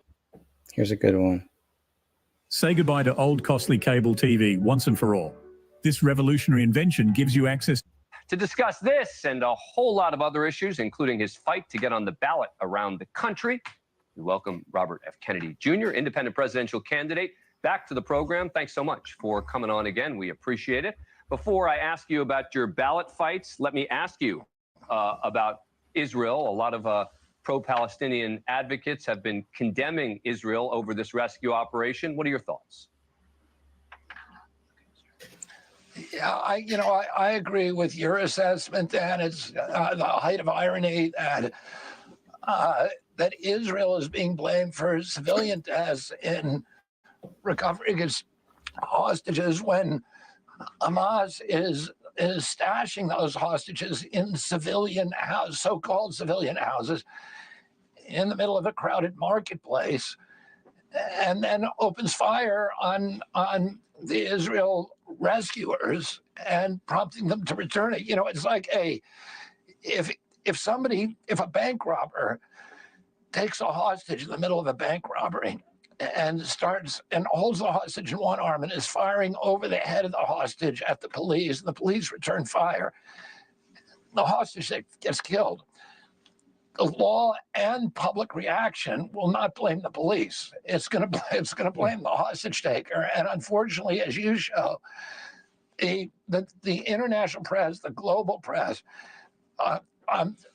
acts credulously to every pronouncement by Hamas, and with fierce skepticism towards anything, and ridicule and derision and contempt towards anything that Israel does or says. Israel cannot win in this kind of, and by the way, I'm not a fan of Benjamin Netanyahu or the Likud. Neither are most Israelis. But, Israel has a unity government now, it is united in the need to disarm Hamas before there's any ceasefire. And the world is demanding a ceasefire. If we did that, it just rewards terrorism, and it tells Hamas, do it again and again and again. Just keep grabbing hostages, and you'll get rewarded for it every time. And it's sad. It's terrible for innocent people in Gaza. But the finger should be pointed at Hamas and not at Israel. Let me ask you, we saw a wave of campus protests at colleges across the country. Your poll numbers with young voters have been very strong. Do you condemn the universities for sending in the police when students set up encampments or take over buildings? Well, I'm a very, very strong advocate of free speech. I think as long as protests are peaceful, if they don't obstruct other students from going to class, if they don't interfere with the rights of other students, if they don't destroy property, that they ought to be able to protest. But some of these protests were, and particularly on the private campuses that are regulating speech, there's different rules for government campuses than private. Many of the private campuses routinely limit speech in other contexts to protect maybe other races or other minority groups. And in that case, they need to exercise that same care in protecting the rights of Jewish students. And so you're not opposed to, again, when the buildings were being taken over, the permanent encampments, et cetera. I'm not talking about just people protesting when they asked the police to come in. No, if you're interfering with private property, if you're breaking into buildings, those are illegal acts, and I think it's appropriate to have a police respond. If it's just speech, and it's legal speech, permitted speech, meaning the place and the time and the methodology is legal, not the speech itself. All speech, in my view, should be legal, but that should be legal. But once you start invading buildings, stopping other kids from accessing their rights to graduation, to attend classes, then I think it's appropriate to have a police response. Let's talk about your quest to get on the ballots. Look, it's not your fault that there is this arcane system in place around the country that makes it so hard for an independent candidate to get on the ballots, but it is the reality of where we are. Is there any real chance that you're going to be on close to 50 states' ballots by the time of the election? Yeah, I will be on all 50. They still don't get it. They really don't get it. He's going to be on the ballot. He's going to be there in all of these states. They don't understand it yet. They can't understand. They just think, well, this is how it's always been. And they're not ready for change. I mean, aren't these the same people that were for Barack Obama? Hope and change, hope and change. Well, guess what? You have some real hope and some real change here. They just don't want to see it. They don't want to get it. They want manufactured hope, manufactured change. They don't want real change because real change is scary. Real change requires you to actually do some thinking, to actually change some view, some mentality, to open up some doors that maybe you didn't want to be opened. And I think they're really scared of that. I think they're going to embrace Kennedy just because he's a Kennedy, first of all. But when that opens up the door and they're going to listen to him, they're going to see, okay, maybe he's got something here. Maybe he's actually going to do something good for this country and make America great again. These states by mid-July. So I'm already, as of June 20th, I think I'll be on enough ballots to get on 348 electoral votes. We already are on. Look at the map We're that they have here. On 9 state ballots. Okay, I We gotta already pause have this enough. here. I gotta pause this here. This is their map that they want the public to see. They don't want to show the public the real map. Here's the real map. I'm going to show you the real map here.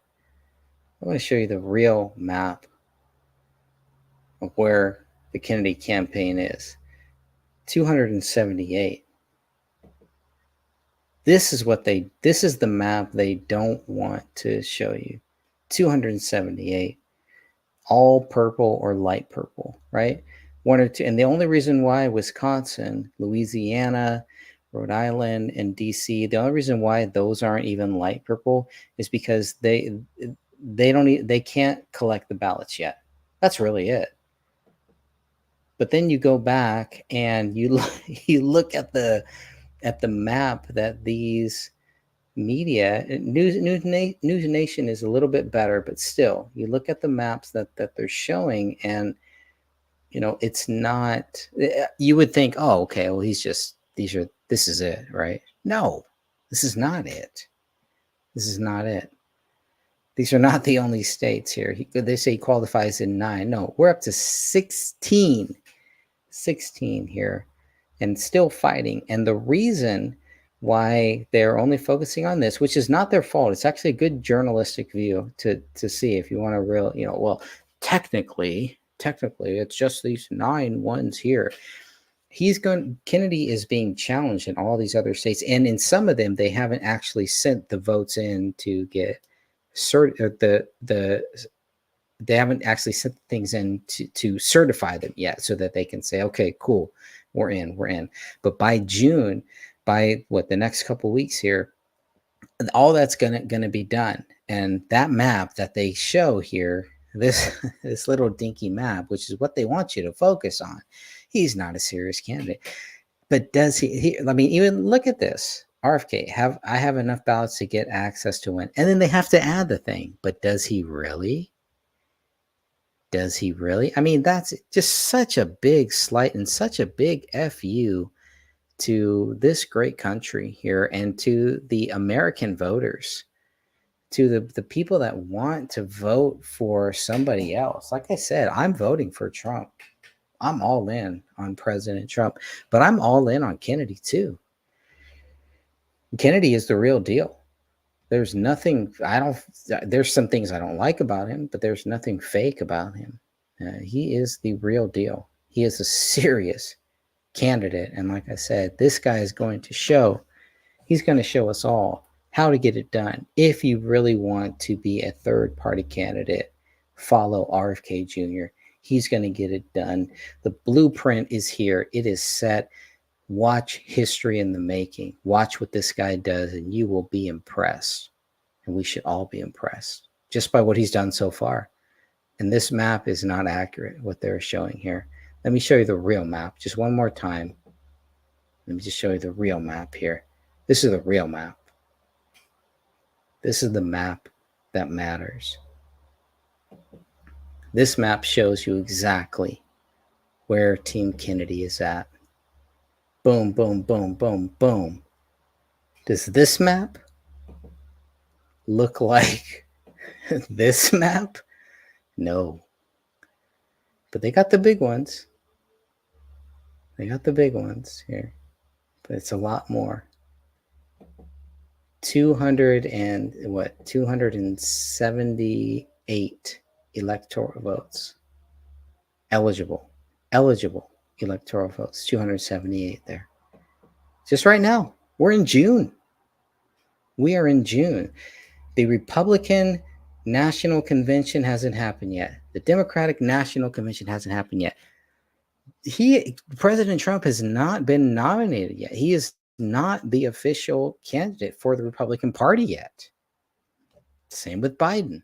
He's not the official candidate for the Democrat Party. Kennedy is the only one who's really there, who's really on the ballots right now. He should be in every debate, and there's no reason why he should not be. And I'm glad that President Trump came out and said, yeah, cool. If he can qualify for this, but President Trump will also throw that, well, he doesn't have, the poll numbers are bad, or it doesn't look like he's in there, but that's not the case. But the fact that President Trump has said, if he qualifies, if he can make it, okay, cool. Biden has pretty much said they don't want the Biden administration, not really Joe Biden, but the Biden administration has said no third-party candidates. It just has to be Biden and Trump. And they may have said that knowing that that would violate FEC rules.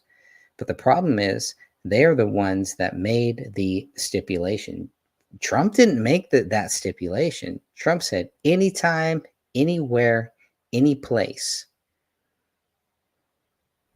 So it's not on Trump. It's on the Biden team here. So if the FEC rules have been violated, it's first and foremost on the Biden team, and they should be prosecuted then, I guess, unless they allow Kennedy in the debate on June 27th. Who should go to jail? Who should be prosecuted for it? People at CNN and the Biden administration who orchestrated the whole thing. I don't even know if you blame CNN. CNN, it was like, cool, whatever. I think CNN would allow RFK Jr. in there. And what could be awesome, and this may not happen, but what could be great is that CNN says, yes, RFK Jr., you can participate in this debate, and the Biden administration backs out. Then we get the real debate between the two great candidates, Kennedy and Trump. That's all I want. I don't need to hear from Biden. I don't want to hear from Biden. I don't want to hear anything that guy has to say. I don't want him to rent any space in my brain here. I know he's going to rent a little bit. It's going to be a little bit just because he's running for president here. But as least as I can deal with Biden, I don't want to hear any of that. I've seen it, done it, been there, done that. I don't need to. I've seen all that I need to know about Biden. I want to see, how do President Trump and how does he interact with RFK Jr.? I want to see that. That's the purpose of this book. That's the purpose of everything that I want to see happen leading up to the day that we all vote. And I think that's what the American people want. I don't believe they even really want Joe Biden. Even, I don't know. I could be out of it. Maybe I can only speak for myself, right? But the fact that we had President Trump got the most votes of any sitting president in the history of the country, maybe in the history of the world here. And somehow Biden got more in 2020. I ain't buying it, and I don't believe the American people are buying it either. And if they did, they are fed up, they've had enough, and they are regurgitating it. They are throwing it out. But let's go back to this. Let's do another few more minutes here. This map that map just drove me crazy. Signatures for another 10. Dan, we're not filing our signatures immediately because, for strategic reasons, we're going to hold them to the end, because the DNC then calls up everybody on the signature list and tries to, get them to cancel their signatures. So we have to. He said something very interesting right there, because if they were, this is something I didn't really think about, but because I was wondering this too, they have 16, 17 states. Why aren't they just putting them all in here? Because if they do it, boom, boom, boom, then the DNC is like, okay, boom, okay, RFK Jr. submits this, the DNC can respond. They submit another state, the DNC can respond. But if RFK Jr.'s team submits submits like 7 states at the same time, the DNC, it's going to be hard for them to fight that. They're going to have they're going to need more resources. So it's a waiting game strategy. And remember, this is RFK Jr. He's seen what his father went through. He's seen what his uncle did. He's seen what two of his uncles went through, and how this process works here. And if they flood the voting at one point and say, boom, the signatures for 7 states, okay, here you go.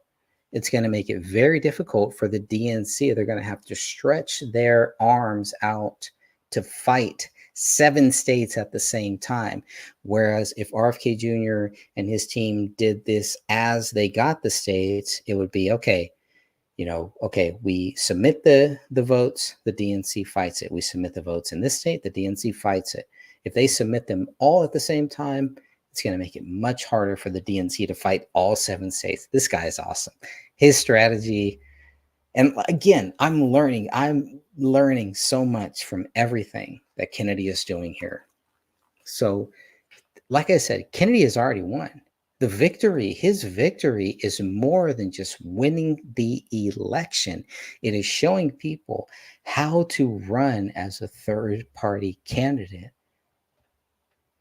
And if he wins, that's just icing on the top. That's a cherry on the top there. Either way, no matter what happens with RFK Jr., he's already won. In my mind, in my book, he's already won.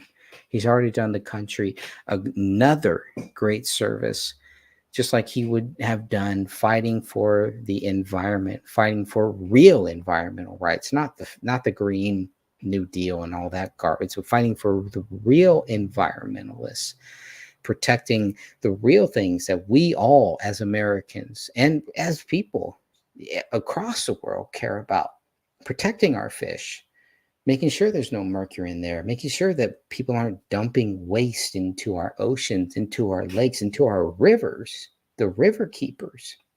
Look up RFK Jr. and the river keepers. I mean, this guy knows what he's talking about. And he has done such a great service to this country here in so many different ways. And then on the opposite end, another guy who has done some great services to this country is this man right here, President Donald J. Trump. And to see them both go head to head at the same time, it's the best scenario for me. It really is. It's the best scenario for me. So, all right, let's go with a little bit more of this. I've gone way over more than I wanted to do, but I'm going to keep rolling on here. If anybody wants to jump in and join me, please let me know. Drop a line in the chat. I'll drop the link, and you can come and join me live too. What the state requires in order to protect ourselves. New York requires 46,000 signatures in 45 days. We got 137,000. Texas required, these are the two hardest states. Texas requires 113,000. We got 250,000. But we're already halfway there. And in terms of electoral votes, we're on the hardest states already: Florida, New York, Texas, and California. Those are the ones everybody said we could not get. The other states are all pretty easy, and we will definitely have them by mid-July. So I will be on the ballot in 50 states. Despite all the efforts to keep me off, we're going to be on it, and there's no doubt about it. Let me ask you about something that you had said that ended up leading to a bit of controversy. You'd said there's an argument that President Biden is a greater threat to democracy than Donald Trump. You stand by that? Well, what I said is I could argue it, and let me tell you why. He's a lawyer. I think, people clearly... No, Kennedy is a lawyer. He could argue this, but he believes in the arguments that he's going to argue, and here's why. President Trump made an effort to disrupt the peaceful transfer of power, which is one of it's one of the most fundamental features of American democracy. So that is a threat to democracy. I think what President Biden did, you could argue, is much more threatening, which is the attack on the Constitution, on particularly the First Amendment freedom of expression. Mm-hmm. President Biden was actively open a portal for the federal agencies to censor the speech of his political critics. The portal, and this, we know this because of the Twitter files, but also because of my lawsuit, Biden versus Kennedy, and the lawsuit that was brought by the attorney generals of Missouri and Louisiana, Murphy versus Kennedy, or Murphy versus Biden. The discovery in those lawsuits showed that 37 hours after he took the oath of office, swearing to uphold the Constitution, President Biden began censoring his political opponents. There were White House officials who were on emails, which we now have those emails thanks to these lawsuits, with Facebook, with Twitter, with YouTube, with Instagram, telling those social media sites to remove posts by his political critics. The White House forced them to open a portal, which they gave the FBI to manage, but there were many, many agencies that had access to this portal: the CIA, the FBI, CISA, NIH, DHS, the IRS, CDC, FDA, many, many other agencies. and were able to go in there and censor political speech.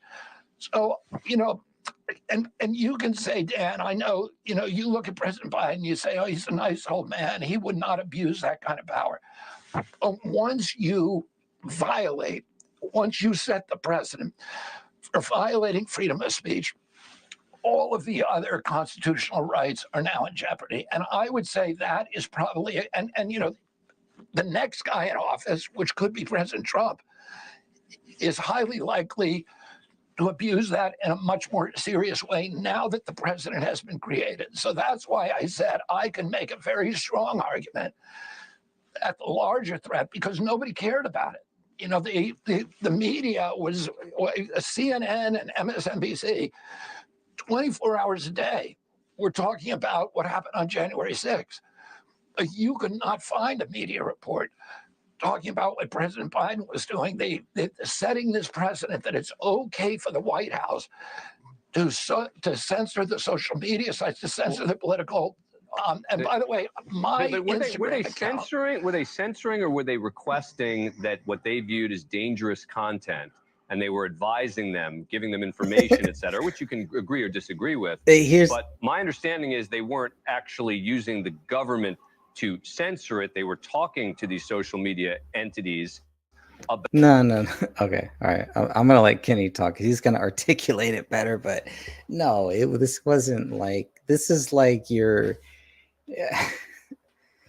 This is like the highest level of the government saying, you know what, it'd be nice if you could do this. It's like the mafia coming in and saying, hey, it'd be great if you could just not do this or not talk about that. That would be awesome.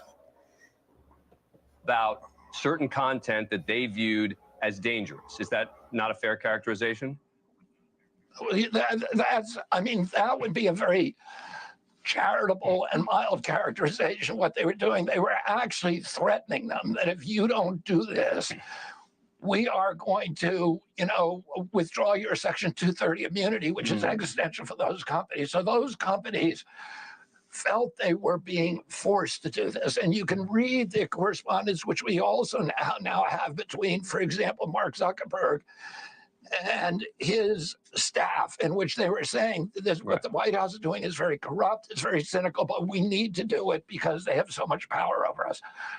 Oh, my Instagram account, with almost 1 million followers, was removed. I had no misinformation on there. They could not point to one Instagram post that I'd ever made that was factually erroneous. Everything I put on that account was cited. I think that they would say it was about government databases. They would say it was about the vaccine issues, but I don't want to go down that Well, rabbit hole. it was also other. It was Ukraine war. Isn't it was that all interesting? It began. They never want to go down the vaccine thing. They never want to talk about that because they understand. And this is where it's like they don't want to be censored. They don't want to be shadow banned. Dan Abrams, all these people, they understand exactly that. The same thing that all of us regular people are going through. They go through that too. They don't want to be shadow banned. They don't want to be censored. They don't even want to go there.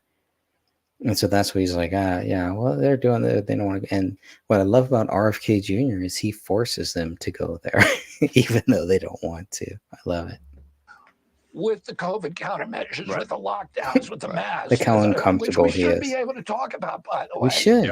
Even if somebody considers it dangerous, it's not the job. That's the free speech there. I'm going to go back because I want to let RFK Jr. talk a little bit, but that's the free speech that RFK Jr. was just talking about, that Dan Abrams like, well, isn't it just a recommendation? But then at the same time, Dan Abrams doesn't want to talk about the COVID. He's uncomfortable talking about it, and he's probably getting the cue to wrap it up here.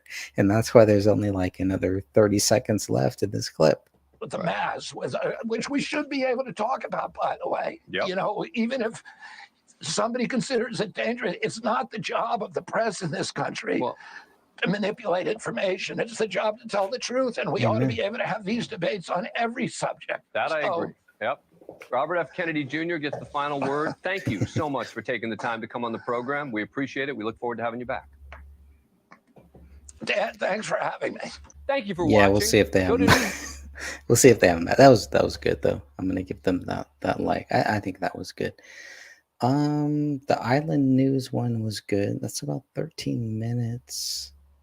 I don't know if I want to. I do want to play this one. This is the RFK Jr. We need to de-escalate tension with Russia. I want to play this. In just a few clicks, you can become your own bank. We have ads on ads. Or stress There we go. about banks falling like. I know you said that for this type of conversation, we need to start talking.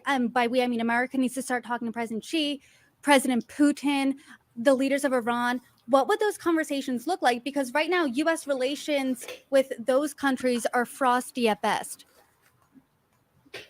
I think we need to de-escalate tensions with those countries. What would they look like? What would the conversations look like?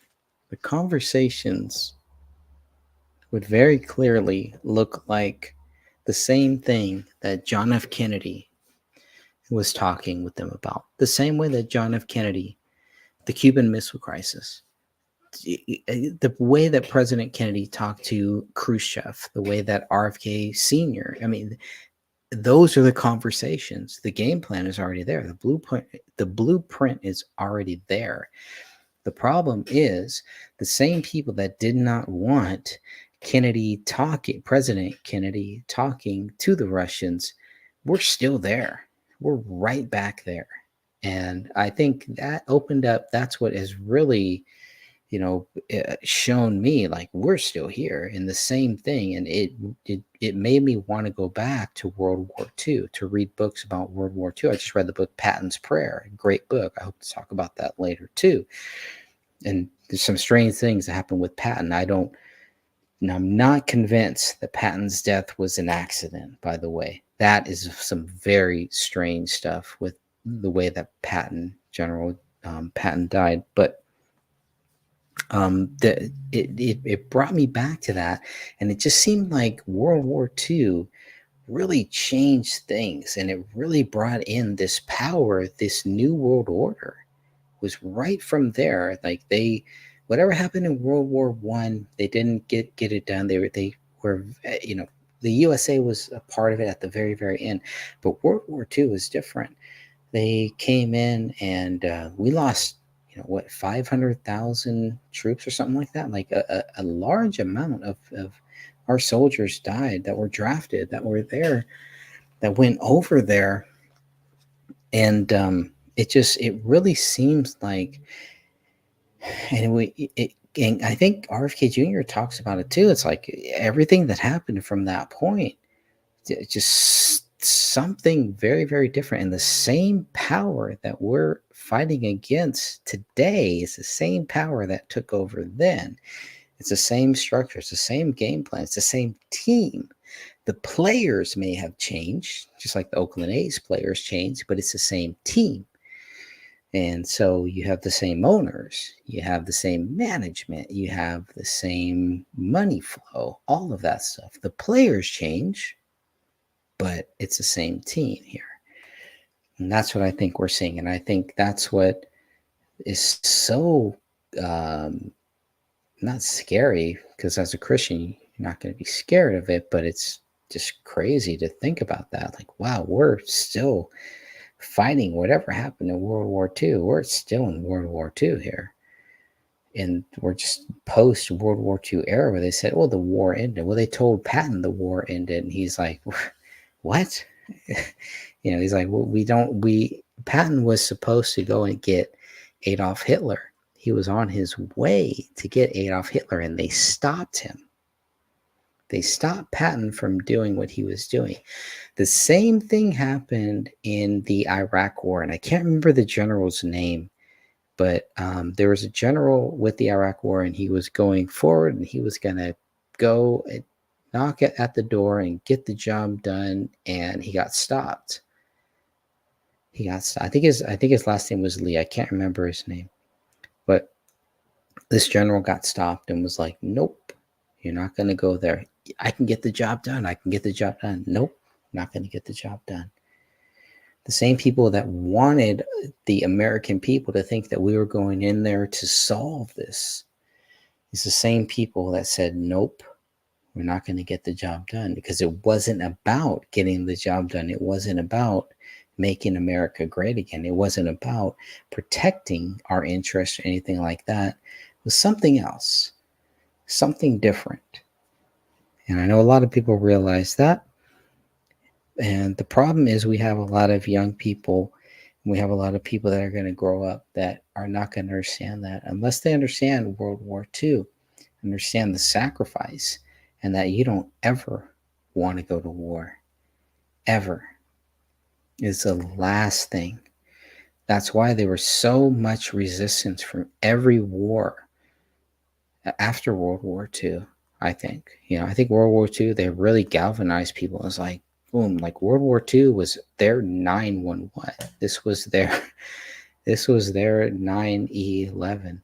It's like, we're going all in. We're going to do this. And a lot of those people did not understand what war is and what war does and how war is. And the Israeli war, the war with Israel, and it's not a war with Israel and Palestine. It's not Palestine. It is Israel versus the terrorists who are running Palestine, who are terrorizing Palestine and the Palestinians. That's the war that is happening there. And there are no winners. When one person dies on either side, there are no winners here. But once you're at war, you're at war. And you look at World War II, this is war. This was not, we're going to, the humanitarians and all that. There was some of that because there were good people on both sides. But this is, they go to war. They go to war to end the war, to kill. That's it. And it's crazy. It's sad. The Vietnam just seemed like a devilish thing, though. It just seemed like it took war to a different level, a satanic ritual level that just the devil wanted. And every war is a whore, and that's where we are right now. Okay, let me get off my high horse here and really go through a little bit more of this, because I do want to cover just a little bit more.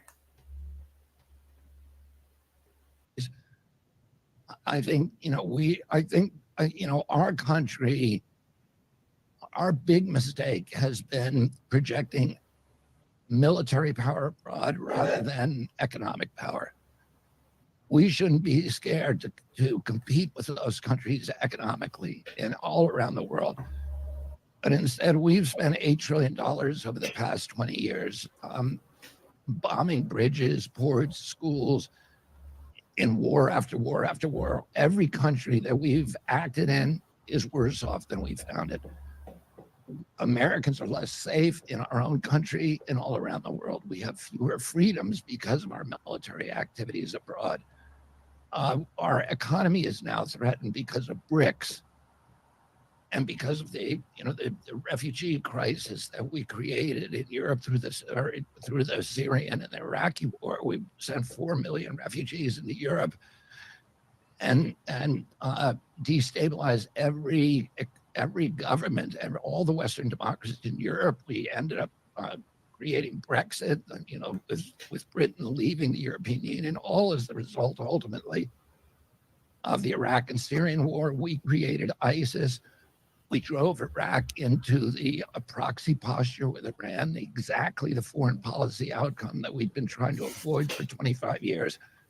A war has not served us well. It has been a catastrophe for our economy. We have hollowed out the American middle class at home. We should be spending $65 billion, not in Ukraine, enriching Northrop Grumman and Boeing and Lockheed, but bringing that home and paying for childcare, for which the returns of an investment for childcare, for every $1 million you spend on childcare, there's 18 jobs created. For every $1 million you spend on the military, there's 2 jobs created. We need to invest that money we're spending on things that actually grow our economy rather than things that shrink it. And war does not grow it. War is an orphaned investment. The Chinese today, we've spent $8 trillion bombing bridges and ports and roads. They've spent $8 trillion building them, and they now have friends all over the world. They're the principal creditor in virtually every nation in Latin America, every nation in Africa. And they're making friendships and investments and getting returns on investments in those countries. There you go. And we ought to be doing that, not them. We ought to be competing with them, which would be good for everybody in the world. Nobody wants to see a hot war between us and China, between us and Russia. Well, People want to see competition. I think the NWO would, but I understand what he's saying. The good people, the American people, no, they don't want to see that. Okay. Last clip here. Last clip I'm going to show is my cat just jumped in the room here. Okay, kitty. All right. Actually, no, I think I'm going to end that right there. Till next time, just remember, Jesus Christ loves you, and so do I. And we'll come right back. We have another 4 or 5 months here. And these are some critical times, crucial times. Not the end of the world. Not the end of the world at all. Only Jesus Christ knows when the end is. That is sufficient. That's enough. And that's it. God bless you all. Till next time.